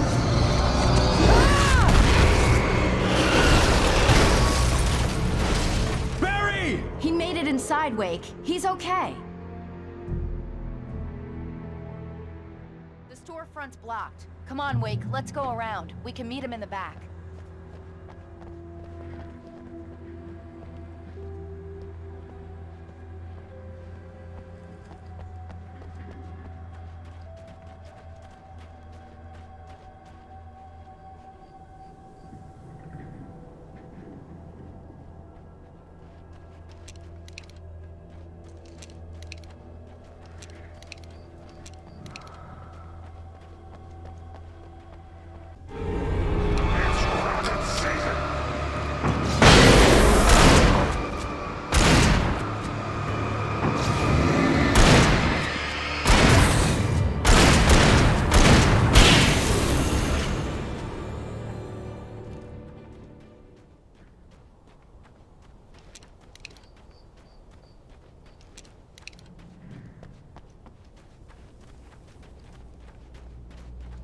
We can make it through the bookstore. Wheeler should be waiting for us in the backyard. Keep the hell down or I'll call the sheriff. Oh, hi, Doc. I've got it. Don't worry about it. Sarah, about time somebody showed up. All the shooting in the air is idiotic. One of these days they'll kill somebody. And over Deerfest. I know. Go back to bed. He's got a point, Wake. Look, this town can't take this. It's me they want. The sooner I get out of here, the sooner you can all get back to life as usual. I hope you're right. Come on, let me get this door open. Wait, you got the keys to the bookstore? Perks of being the sheriff. A girl needs to get around.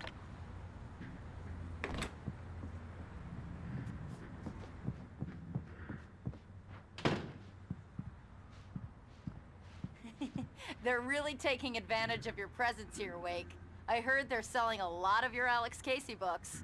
Right now, I'm not a big fan of my own writing. The darkness that wore Barbara Jagger's face was furious. The story in the manuscript had been making it stronger all the time, but now the light had set the writer free and hurt it, weakened it. It was only a matter of days before the dark presence would be strong again, but meanwhile, it would be difficult to recapture the writer. Synthia Weaver worked hard, following her obsessive rituals, sometimes fighting them, always giving in to them in the end. She haunted the halls of Brightfall's abandoned power plant. She marked her caches with light-sensitive paint that could only be seen by eyes that had been touched by darkness and saved by light like she'd been. She was preparing defenses and supply lines for the war she knew would come. The war between the forces of light and darkness. He got back to his feet inside the Brightfalls general store and dusted himself off. Right next to the cans of baked beans was a locked case filled with flare guns, and yet here was a conveniently placed barrel of crowbars. Barry's smile widened as he realized that this was the classic movie scene where the hero had to gear up and arm himself to the teeth. Barry threw himself into the role. To be free, the dark presence needed the writer to finish the story. Again and again, the story let it get frustratingly close to the writer without letting it capture him. It was bound by the events depicted in the manuscript, but it could pursue the writer indirectly, put others on the task and stop those who would help him. It took over everything in its path, made them its puppets, and sent them after Alan Wake.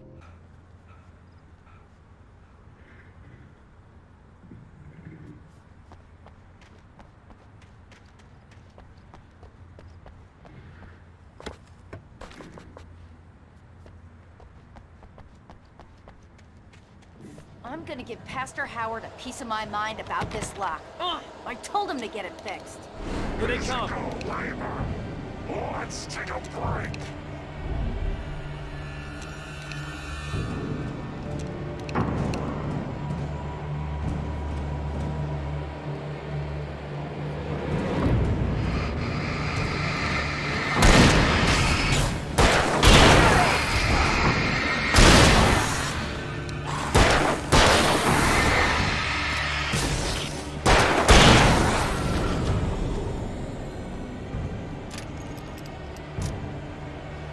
Omega-3 fatty acids are good for your heart.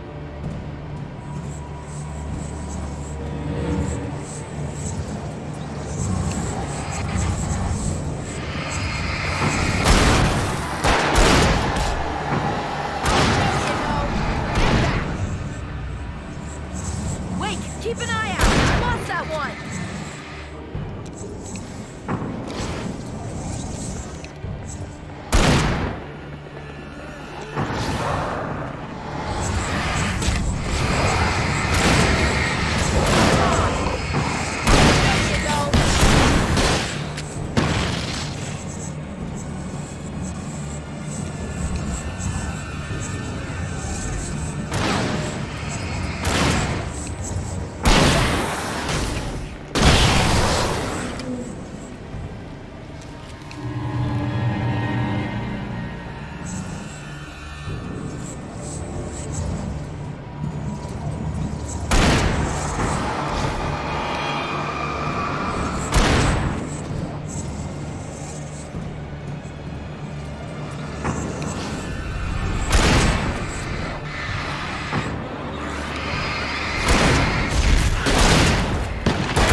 Okay, it's open.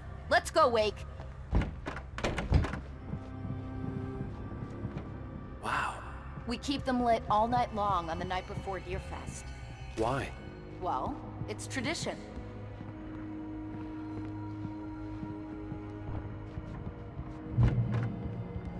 We're almost there. We'll have to go through the basement to get to the parking lot. Yeah, there's no way going through the crypt will turn out to be a bad idea.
Did you call 911?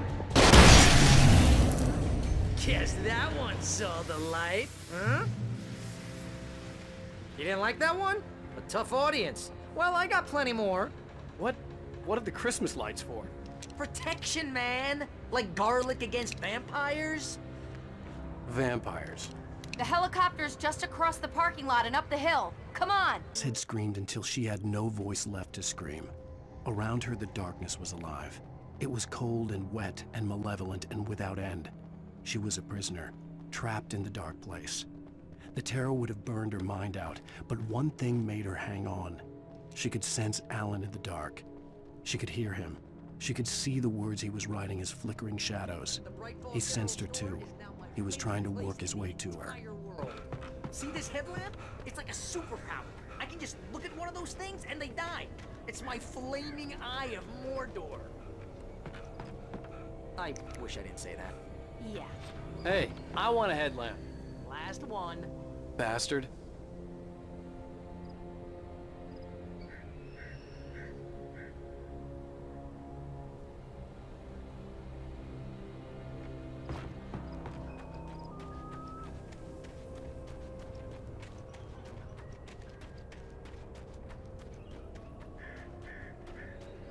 Someone throws a damn school bus at your head and you're about to take a helicopter ride with someone who may or may not have a pilot's license or cleared for departure to Night Springs. No offense, Sheriff.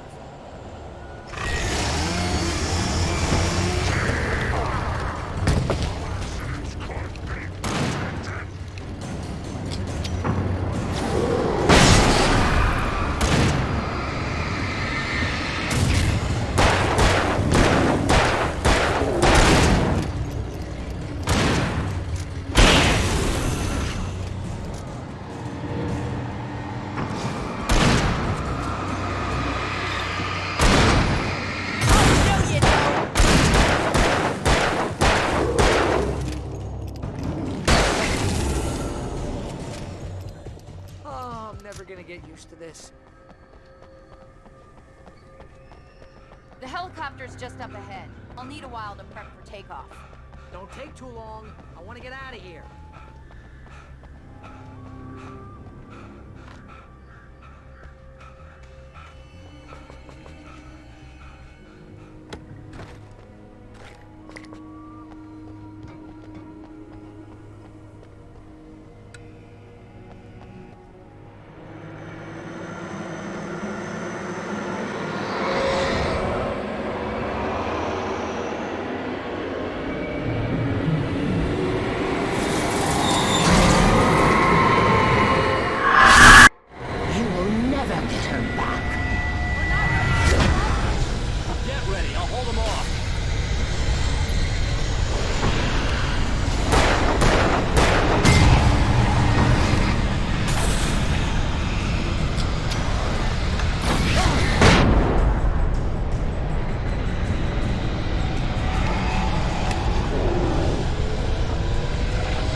taking a big chance on a local crazy lady, Al. I hope you're right about her, or we can kiss this town goodbye.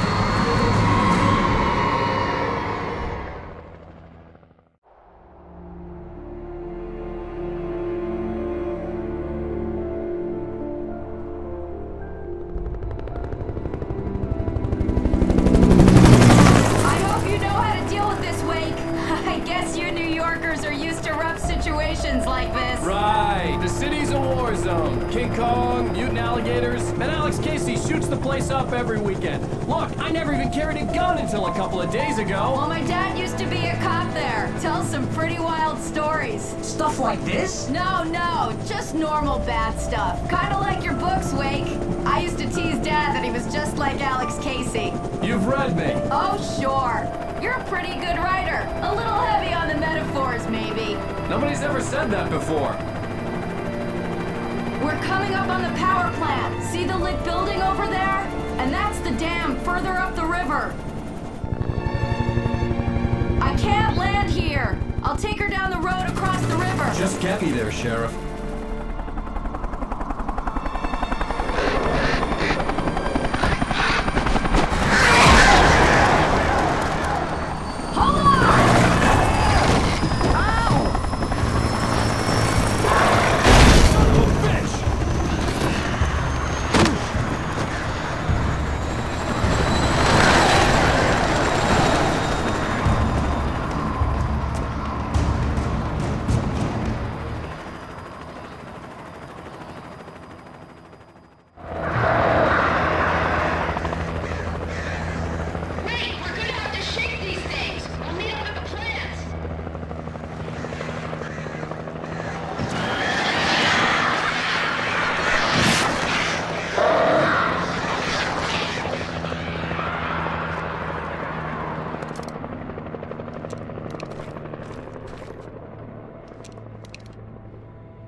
And here's a new song from a band that they always remind me of our local rock legends, the Old Gods.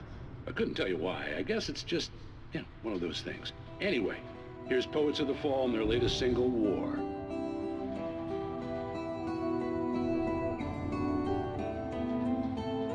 Do you remember standing on a broken field?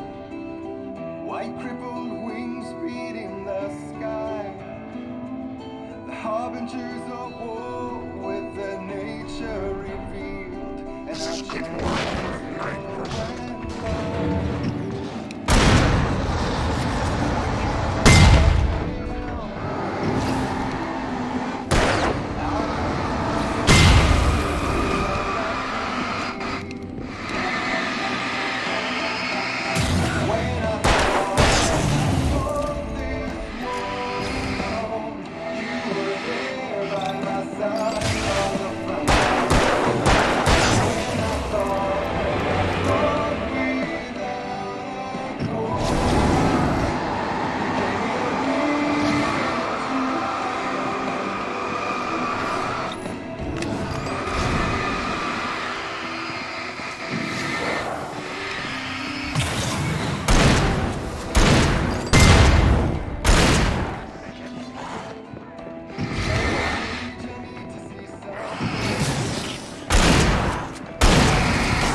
The power plant glowed in the night. It was close, but I had to find a way across.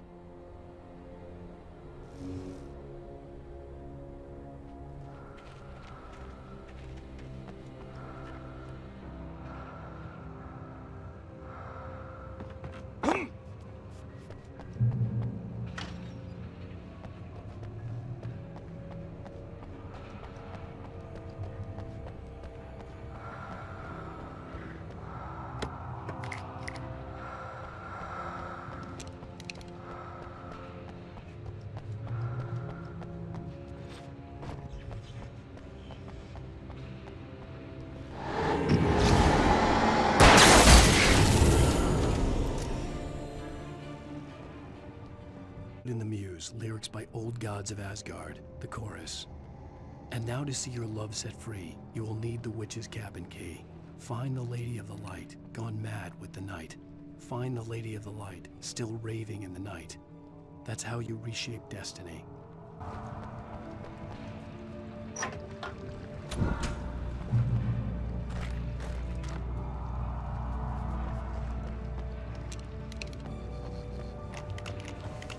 Most of us are skilled professionals.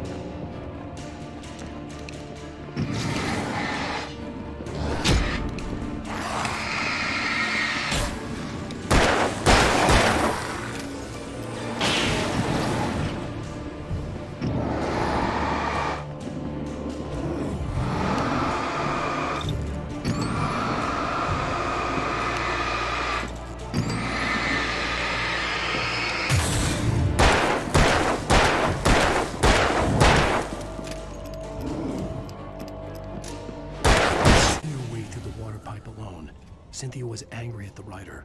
Foolish young man, taking unnecessary risks. And the way he broke the rules. Didn't he understand what was at stake? Since the terrible days in the 70s, she hadn't wavered once, as hard as it had been. She was tired of protecting the town all these long years, and now only wanted to rest.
story I had written in the cabin had come true.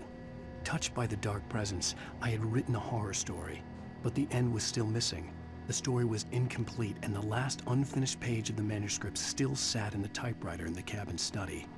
If I could get back there, if I could read the page, then I could write my own ending to this story and save Alice.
Butterflies that dream of being men. Such philosophical concerns are by necessity abstract. And yet, some of us can find concrete proof of the nature of our existence in Night Springs. Tonight's episode, an absence of creativity. Hello, Martha. What did you want to show me? Oh, Lydia. Thank God you're here. Please, it's in the basement.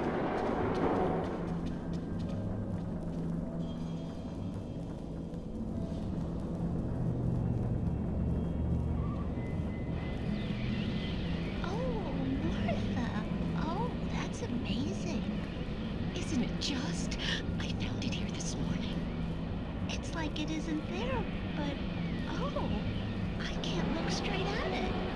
Yes. I'm sorry. Oh, how did you get here? Well, I'm trying to work. Did you put this thing here? To be more precise, I put everything here but that. Really? But what is it? Oh, I guess the temptation is to call it a hole, but it's really an absence, a profound lack of reality. In Martha's basement? Yes, I was doing so well, too. I came up with 2 old ladies and put something really weird in the basement. It was a great start. I'm completely blocked now. I can't imagine what I was up to. Well, surely it's just an ordinary basement. Is it? Why did you call your friend here, then? Well, I don't know. Oh, well. Couldn't you just ignore it? Oh, no, I couldn't do that. It would probably turn into a plot hole. Might be one already. Could sink the whole enterprise. Oh, my. Listen, ladies, not to be rude, but I'm really not at all sure where I'm going with this, and you're just not helping. You should just go back upstairs for a cup of coffee coffee while I try to figure out what I'm up to. If you think that's best. Maybe I should just stop here. Or is that too moronic? Is that too moronic? Indeed. Who can tell? It's a fine line between the stupid and the sublime. Night Springs.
I'd seen a version of it painted all over the area, signifying hidden caches of supplies.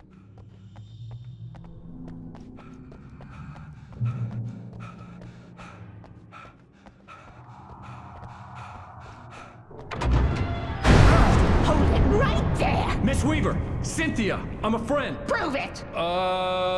You knew Zane! Thomas Zane! You're the Lady of the Light in the song! You can help me! About time! Young man, I've been waiting a very long time for you.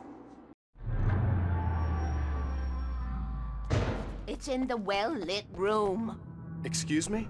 What you need to drive the darkness back. The well-lit room is at the dam. I built the room to keep it safe. Will it help me find Alice? Will it get me back to the cabin? Fine, let's go. I can get my friends to come back with the helicopter.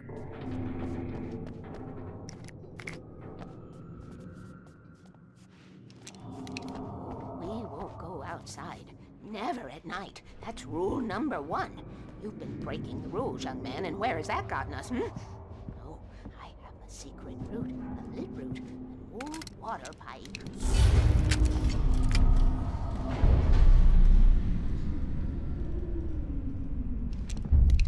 Something was damaged at the transformer yard. It's draining all the reserve power. Without it, the pipe will go dark. The power to the yard must be cut. Let me guess. You want me to do it? Young man, you're the one who likes to break the rules. I can't be outside in the dark. The kill switch is outside.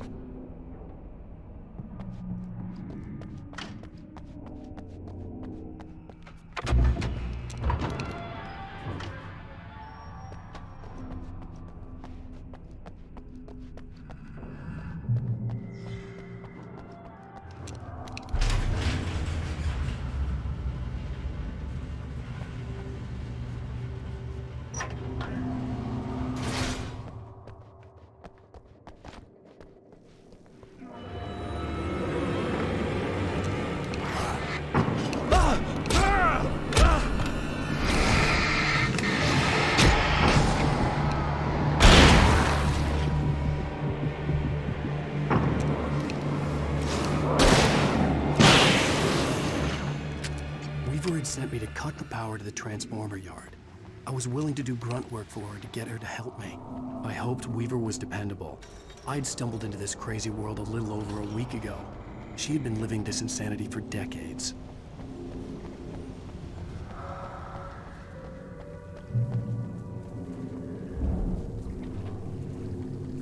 I could see the kill switch that would cut the power to the transformer yard.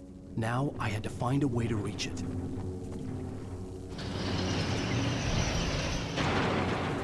Of the Elder God lyrics by Old Gods of Asgard. The first verse and chorus. Warriors, torchbearers, come redeem our dreams. Shine a light upon this night of otherworldly fiends. Odin's might be your guide, divorce you from the sane. Hammer's way will have its say, rise up in their name. O memory and thought, jet black and clawed, children of the elder god, scourge of light upon the dark. Of the elder god lyrics by old gods of Asgard. The second verse and chorus. Scratching hag, you can rake your claws and gnash your crooked teeth. You've taken slaves like ocean waves, now feel the ocean seethe. Father Tor bless the war between the dark and light. In their songs, let their wrongs bring disillusion's night. O memory and thought, jet black and clawed, children of the elder god, scourge of light upon the dark.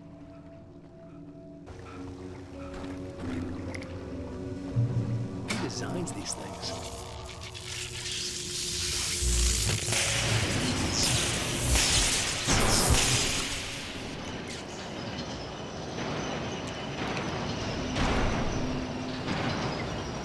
The transponder yard went dark and dead. Weaver's water pipe passage should now be good to go.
This way, young man. Follow me. Come, come. The pipe's empty now. We're ready to go. This way. We need to go. I knew them both, Tom and Barbara. I had such a crush on him. Such a beautiful man. I was jealous. There was a part of me that was maybe a little glad when she had the accident. And then Tom started writing and woke the darkness up. He tried to bring her back, but you can't do that. There are no free rides like that. I'm starting to realize that. In that case, young man, perhaps you're a smarter man than Tom was. The witch looked like her, but it wasn't. Barbara was sweet. He didn't understand until it was too late. He tried to undo it, wrote himself, her, everything he'd ever written out of the world. Oh, he was so famous. And afterward, no one knew. Oh, Tom. He left only one thing behind in my care, in case it happened again. Insurance. He trusted me. Or perhaps used me a little. Tom knew how I felt. Knew I wouldn't refuse him. I built the well-lit room and put it there. It's been waiting for you. We are characters trapped in a story you have written, and none of us will survive to see the end of it if the darkness isn't stopped. She'll twist the story to her own dark ends. How do you know all this? Tom, that's the way he wrote it. He still talks to me, you know, in television, beyond, from below. We have both been touched by the darkness, young man. He saved us both with light, but the darkness stays with you. You sustain.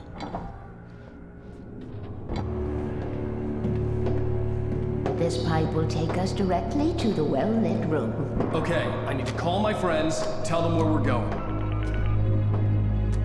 Hello? Al! Barry, we're headed to the dam in one of the pipes. Meet us there. Okay. It's Sarah now?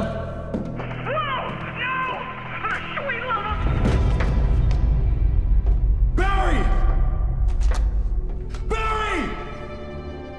We gotta go see if they're okay. They're probably dead. You must reach the well-lit room. This is no time to be a selfish idiot. That's my best friend!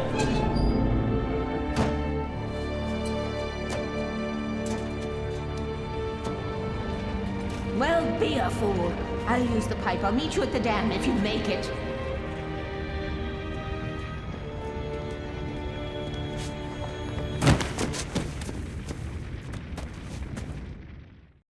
At least I didn't have to worry about her. She knew how to stay safe.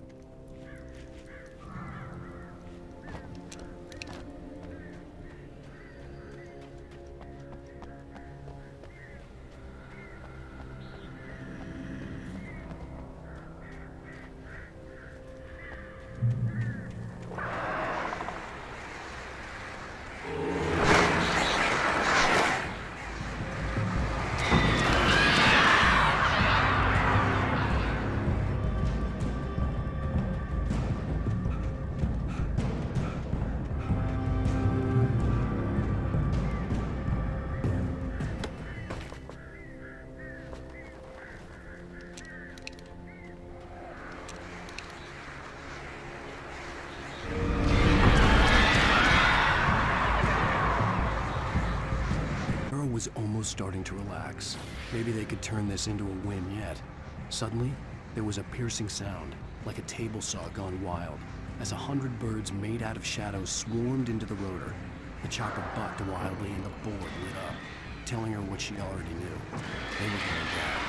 Barry knew her scream next to her.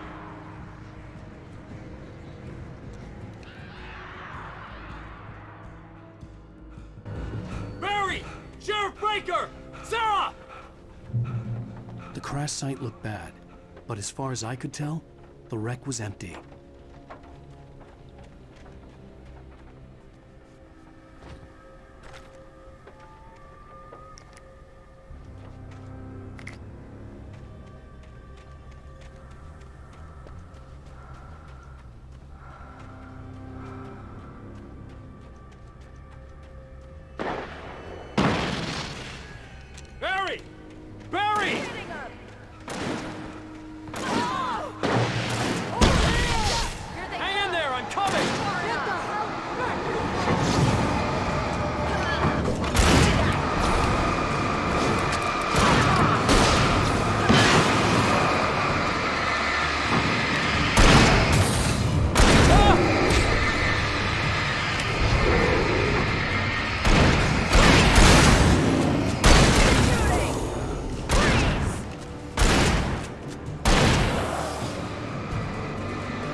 You know when to make an entrance, Wake.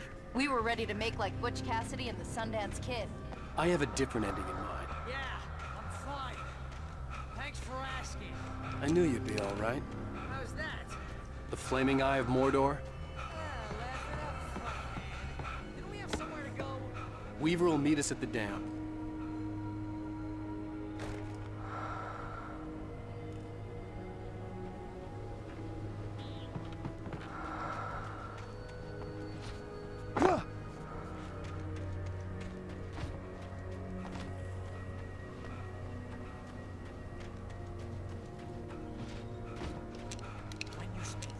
Most of your time running uphill while the crazy bunch of demon hicks try to take your head off with an axe.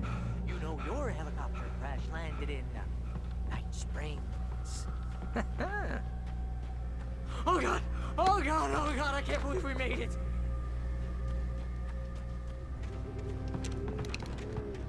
Oh, I should have kept that See gym those membership. lights? That's the elevator we need to take. You can't beat a gun of mine! What the hell is that?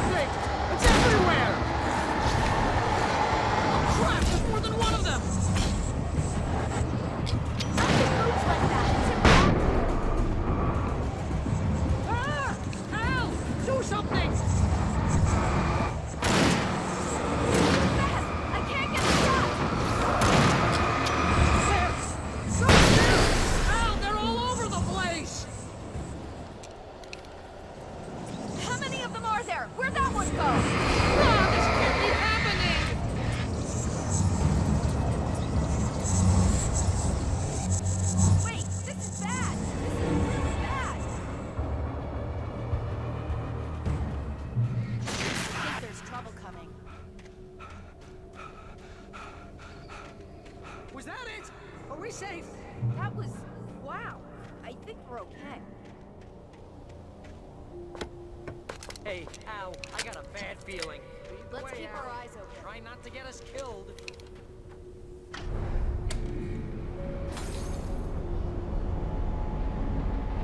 Heads up! Here they come! Oh no! Oh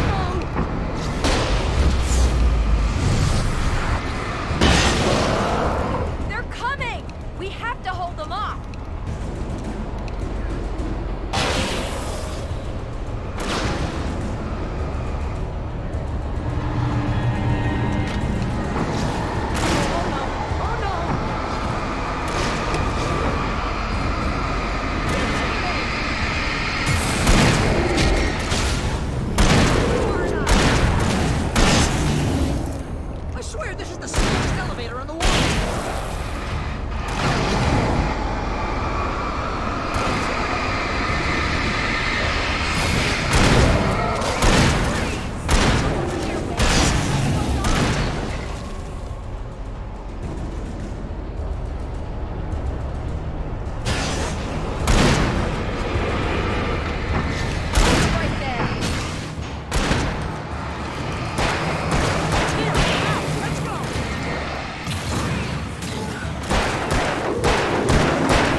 Almost there. There's an entrance into the dam at the top. What's the plan, Wake? Well, Weaver's crazy, but she's got something Zane left behind. Something to fix this. Gee, could you be a little more vague? Thomas Zane? Seriously? Might as well be Paul Bunyan or Bigfoot. Yeah, well, he was real.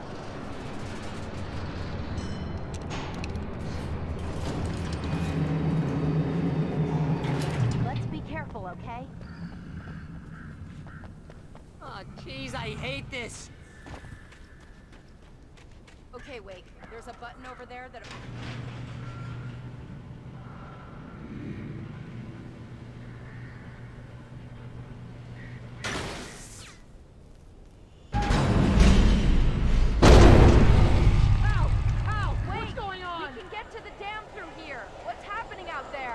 You guys go ahead and find Weaver. She should be in the dam now. I'll have to make it alone through the top. Okay, wait. Good luck. Don't get yourself killed. Now, please be careful. I'll take good care of Barry, Wake. You just look after yourself. Zane knew he had to remove all that had made this horror possible, including himself. That was the only way to banish the dark presence he had unleashed and now looked at him through the eyes of his dead love. But he also knew that despite his best efforts, it might someday return. So even as he wrote himself and his work out of existence, he added a loophole as insurance, an exception to the rule. Anything of his stored in a shoebox would remain.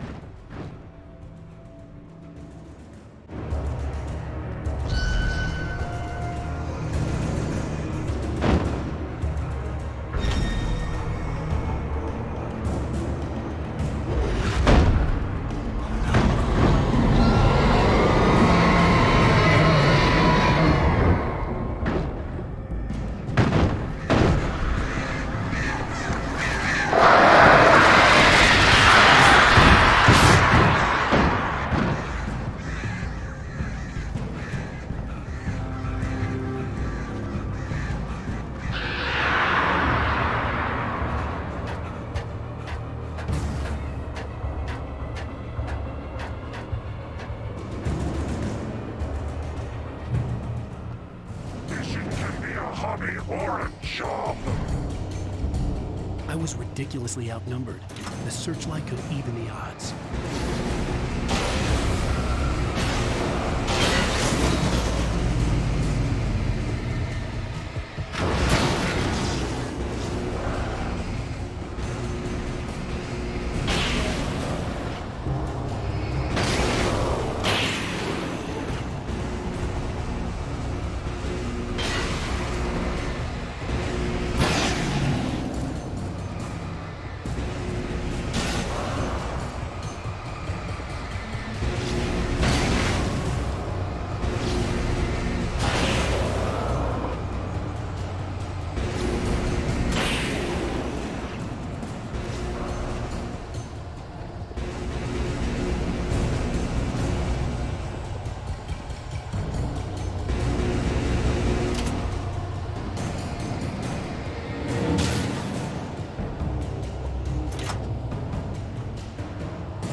further.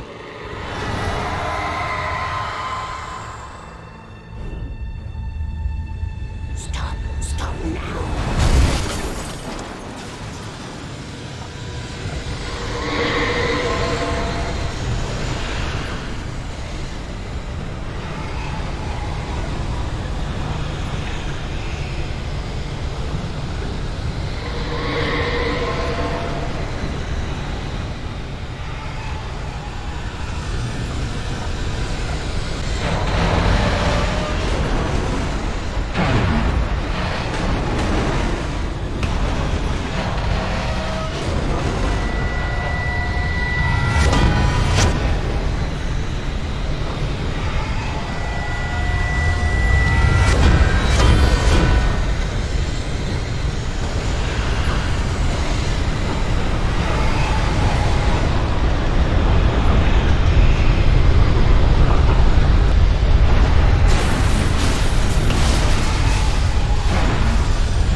Don't worry about the noise. We're safe here.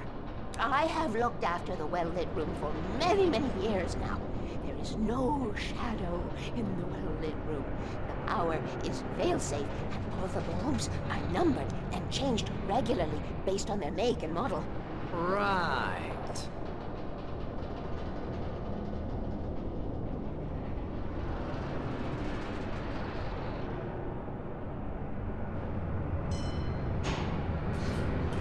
There's an old army base at Raincoat Point, north of here. It was active during the Second World War. They operated here back then. They must have built this. Yes, they did. It's my place now.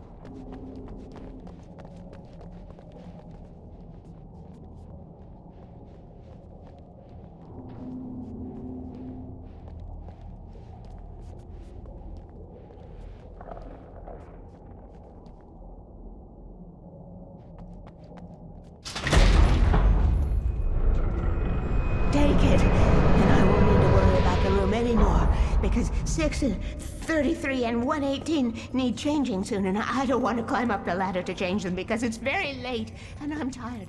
And if you take it, I won't have to do that anymore. The page was autobiographical, a memory from my childhood.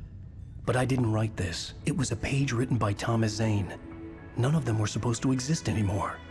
Alan, 7 years old, would fight sleep to the bitter end. When he did sleep, he soon woke up, screaming, the nightmares fresh in his mind. One evening, his mother, sitting by his bed, offered him an old light switch. She called it the clicker, and flicking the switch would turn on a magical light that would drive the beast away. To imbue the talisman with all possible power, she added that it had been given to her by Alan's father. Alan never knew him, and anything of his took on mythical proportions in his mind. With the clicker firmly in his hand, Alan finally slept like a baby. Now, almost 30 years later, Alan thought of this as he stood on the rim of Cauldron Lake, the clicker in his hand. He took a deep breath and jumped. My mind swirled. I'd given the clicker to Alice, yet it was here. Zane had written it into existence, in a story I had written. I can get to her now. I can finish this.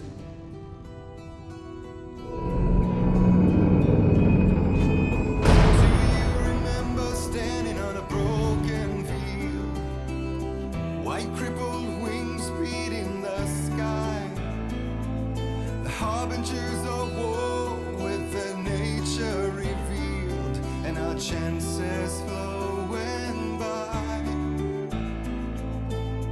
If I can let the memory heal. Previously on Alan Wake, I wrote a horror story that has come true. Thomas Zane did the same in the 70s. You will go no further. If I continue like the Dark Presence wants me to, the story I'm writing won't save Alice. It's a horror story. No one will survive. You knew Zane, Thomas Zane. You're the Lady of the Light in the song. He left something behind to help me. The clicker. Alan thought of this as he stood on the rim of Cauldron Lake, the clicker in his hand. He took a deep breath and jumped. I can get to her now. I can finish this.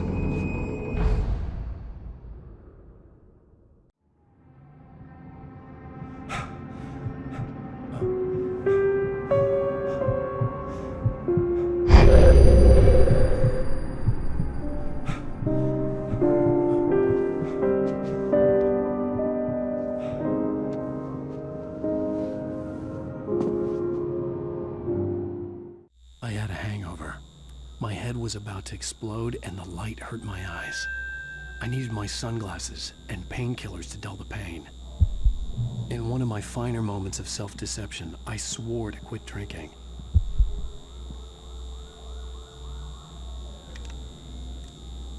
The sunglasses made the world look bearable. Now I could keep my eyes open without feeling like a vampire in the sun. I wasn't sure I'd make it out there without some painkillers.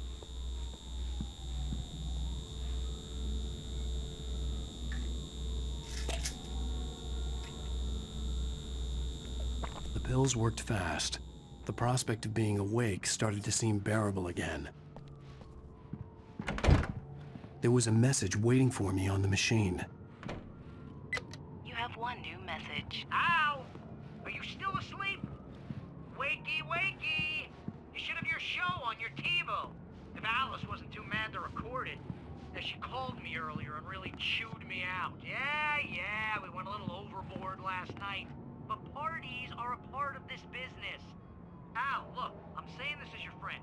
She's not doing your career any favors by trying to run your life like that, okay? I'll talk to you.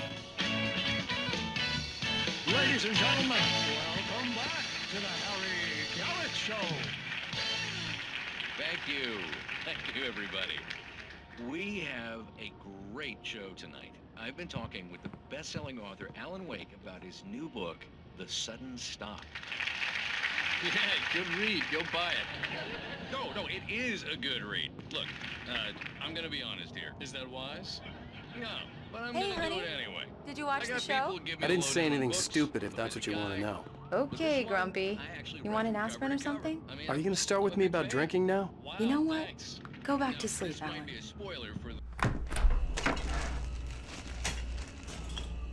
What? Now you can't even talk to me? Well, this morning I was angry because you said you'd be home at midnight and you showed up at 7 a.m. and passed out in mid-sentence. Now I'm over it. Are you angry? This goddamn tour. It's gotten out of hand. Oh, honey. It's almost over, right? We can get back to normal. Then you can start writing again. I'm sorry, honey. Alan, you're not thinking straight. Just take a shower and go back to bed, huh? Yeah, you're right, honey. I'm sorry. Once this is over, let's go away together. A vacation. Just you and me. Some peace and quiet.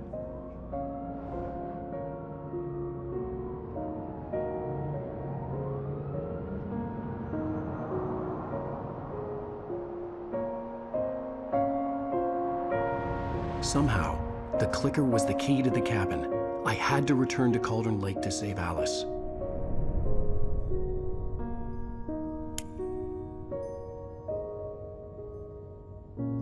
I'm going back to the lake to finish this. I'm going to write an ending to the story in the manuscript on my own terms, to make it all right. Why can't you just write it here? The last page is still in the typewriter. I need to read it first. Everything needs to be just right. Zane tried to cut some corners, and it didn't end well. Okay, ready when you are. I'm sorry, Sarah, but I need to do this alone. Barry, take her gun. Miss Weaver, close the door when I leave.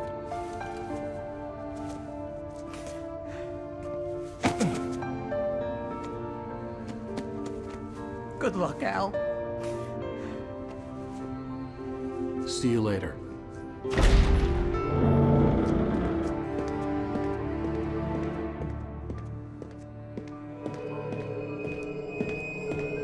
When I got out, it was warm and sunny. I'd flicked the switch of the clicker. Had it done this? I didn't stop to question it. I had to take advantage of the sunlight to get to the lake. On Zane's page, I'd stood on the rim of Cauldron Lake, about to use the clicker. That's where I was headed.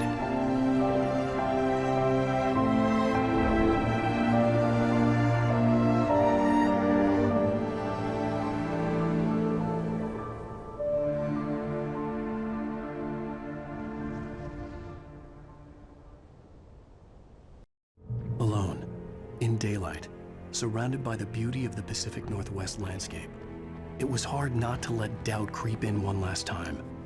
I could still chalk everything up to a dream, a delusion.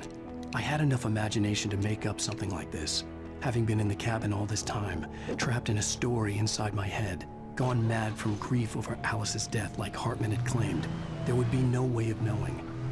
I told myself it didn't really matter. My course was set. Presence was no longer trying to capture the writer so he could create the ending it wanted. The writer knew too much. He was too strong. And he carried a weapon left behind by Thomas Zane, something that could hurt it.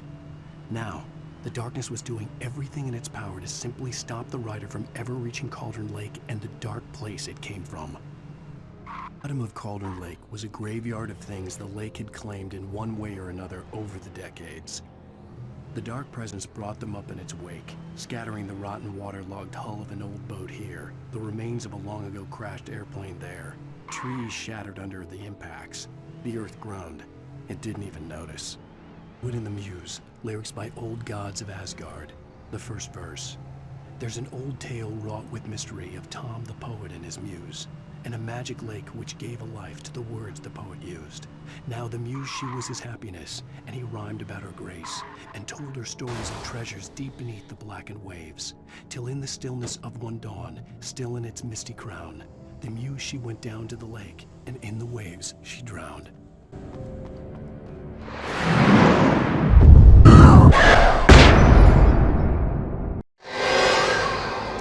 I will kill your wife.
And Barry wasn't going to shoot Sarah. They both knew that. Once she had no chance of catching up to Wake, Barry gave up the gun and sat down on the floor, shielding his face from the merciless glare of the well-lit room. "I don't think I'm ever going to see him again," he said in a weak voice. Sarah didn't have it in her to be mad at him. Besides, he was probably right.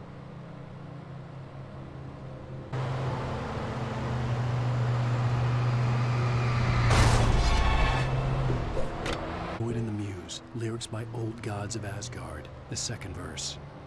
The poet came down to the lake to call out to his dear. When there was no answer, he was overcome with fear. He searched in vain for his treasure lost, and too soon the night would fall. Only his own echo would wail back at his call. And when he swore to bring back his love by stories he'd create, nightmares shifted in their sleep in the darkness of the lake. Based on the signature in the motel register, Agent Nightingale had stayed here, in room number 2.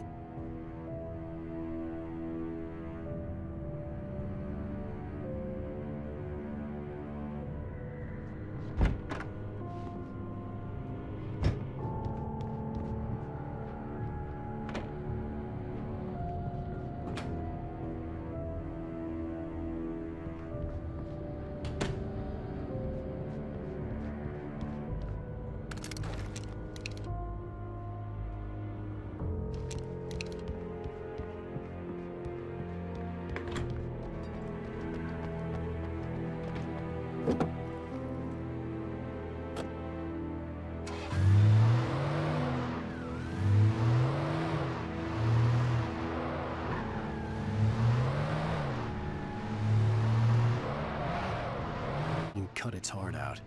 But it didn't die. The thing that wore Barbara's face kept crooning sweet nothings sugar-laced with poison. He put on the suit, untied the monster from the chair. The thing in his arms thrashed weakly, but he held fast. He stepped outside, off the pier, and into the dark water, a sinking pinprick of light descending toward a bottom that never came.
camping equipment is lightweight.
I had to get the container out of my way. There had to be a way to power up the container lift.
When I told Barry my plan back in the well-lit room, I'd acted as if I knew what I was doing.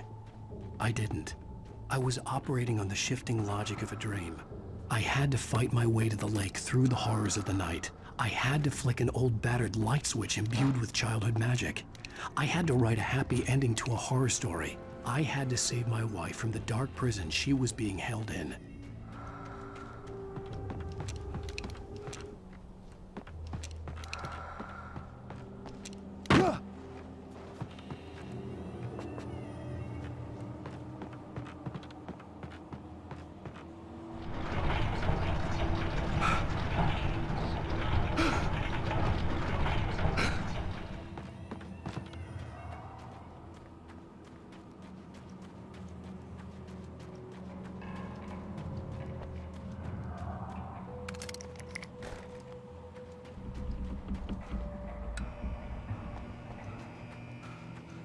I will never give her to you.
place I found myself in was unlike anything I could ever have imagined. It wasn't solid. It flowed. It was conceptual and subjective. For someone else, an artist in another field, it would have been very different. I could sense the story of the manuscript all around me, the words and ideas floating in the air, poised to become real. The dark place I found myself.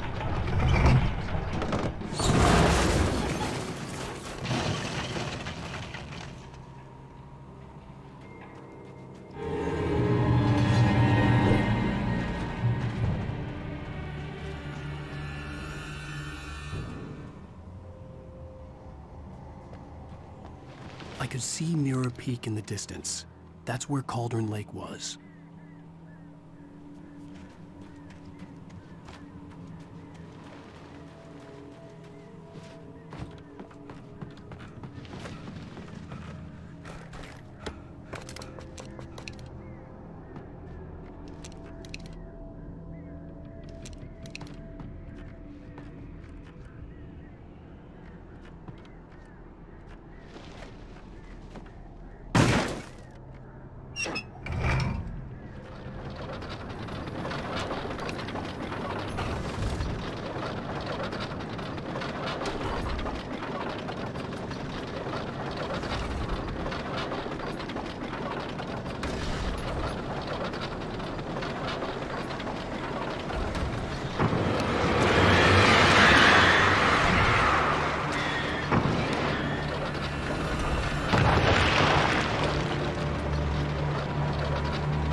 Zane had gone, I stood alone in the shifting dream that was the dark place. I had to find a way to the cabin. I had written myself a way through this place in the manuscript. I followed the idea of a path. I'd written myself across the ocean that blocked my way, and with that, there was a bridge to the island beyond. The idea of the cabin flickered in the underwater darkness. I willed the cabin to be real, and it was.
In the Muse, lyrics by Old Gods of Asgard, the third verse. In the dead of night she came to him with darkness in her eyes, wearing a morning gown, sweet words as her disguise. He took her in without a word, for he saw his grave mistake, and vowed them both to silence deep beneath the lake. Now, if it's real or just a dream, one mystery remains, for it is said on moonless nights they may still haunt this place. Turn back now.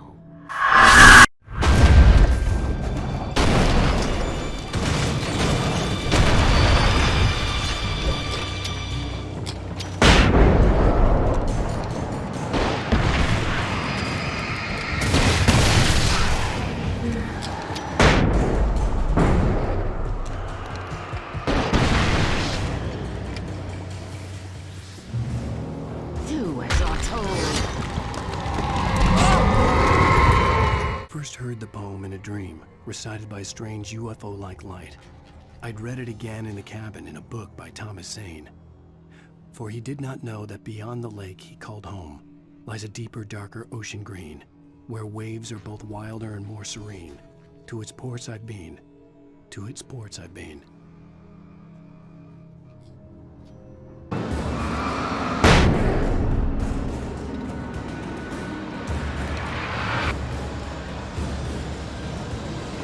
Never loved you.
so.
Baby, you were having a bad dream. It was just another nightmare. No. Everything's fine. You're home. It wasn't a dream. Everything's fine. Turn the lights on. Turn the lights on! Shh, baby. The power's out. There's no light. Come back to bed and I'll make you forget all about your fear in the dark. My fear? It's your fear. Why aren't you afraid? You're not Alice. Turn the lights on now. Where's the clicker? What did you do with it? Alan, you're scaring me now. Come back to bed. Have you taken your pills? Do you want me to call Dr. Hartman? Come back to bed, Alan. Come back to bed, Tom. Ah!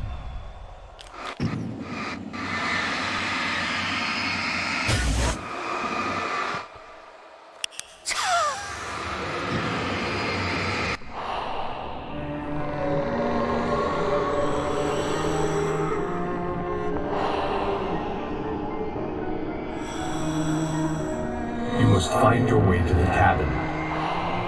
If it stands in your way, it won't let you pass. It has no heart. It's filled with darkness. You must fill its heart with light.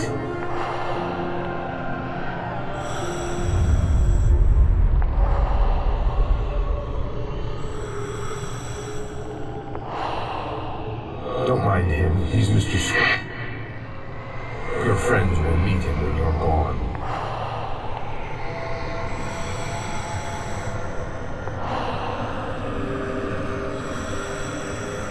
Use the clicker.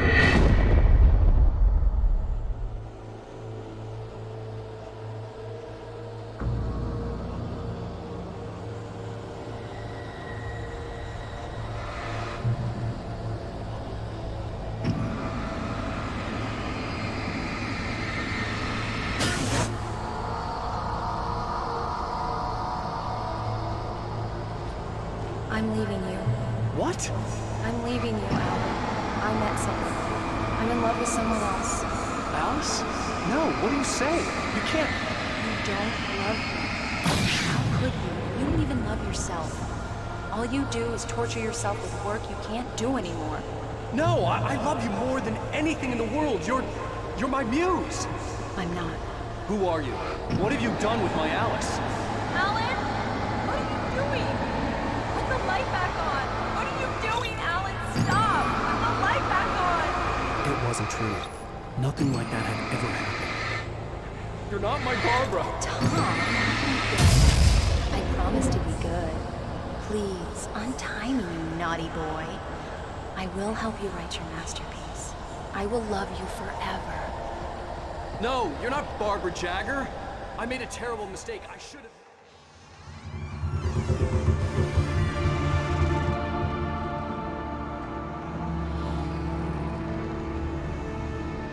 Now you will never get her back.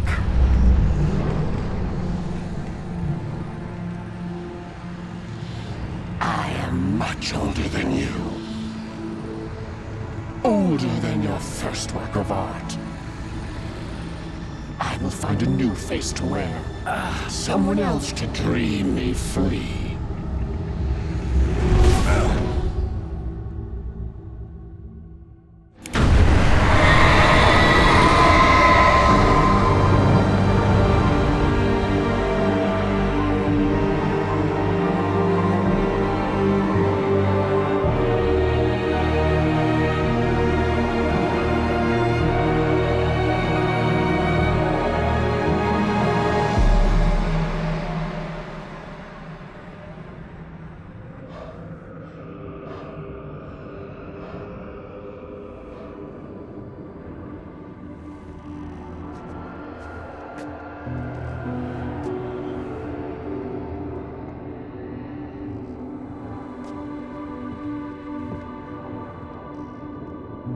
I could feel Alice's presence close by. I understood what I had to do now. I knew how to write the ending to Departure. There's light and there's darkness. Cause and effect. There's guilt and there's atonement. But the scales always need to balance. Everything has a price. That's where Zane had gone wrong. There's a long journey through the night back into the light. Alice? Alice?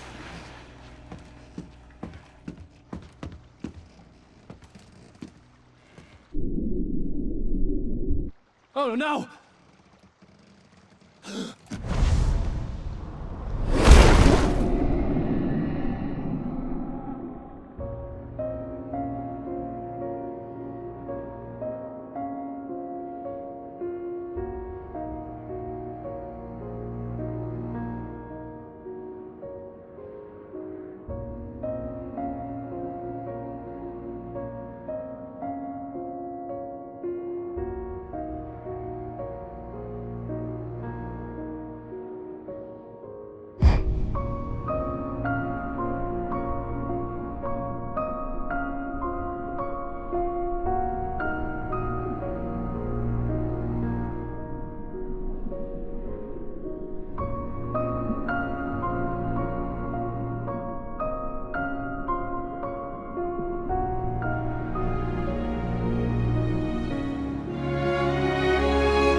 It's not a lake.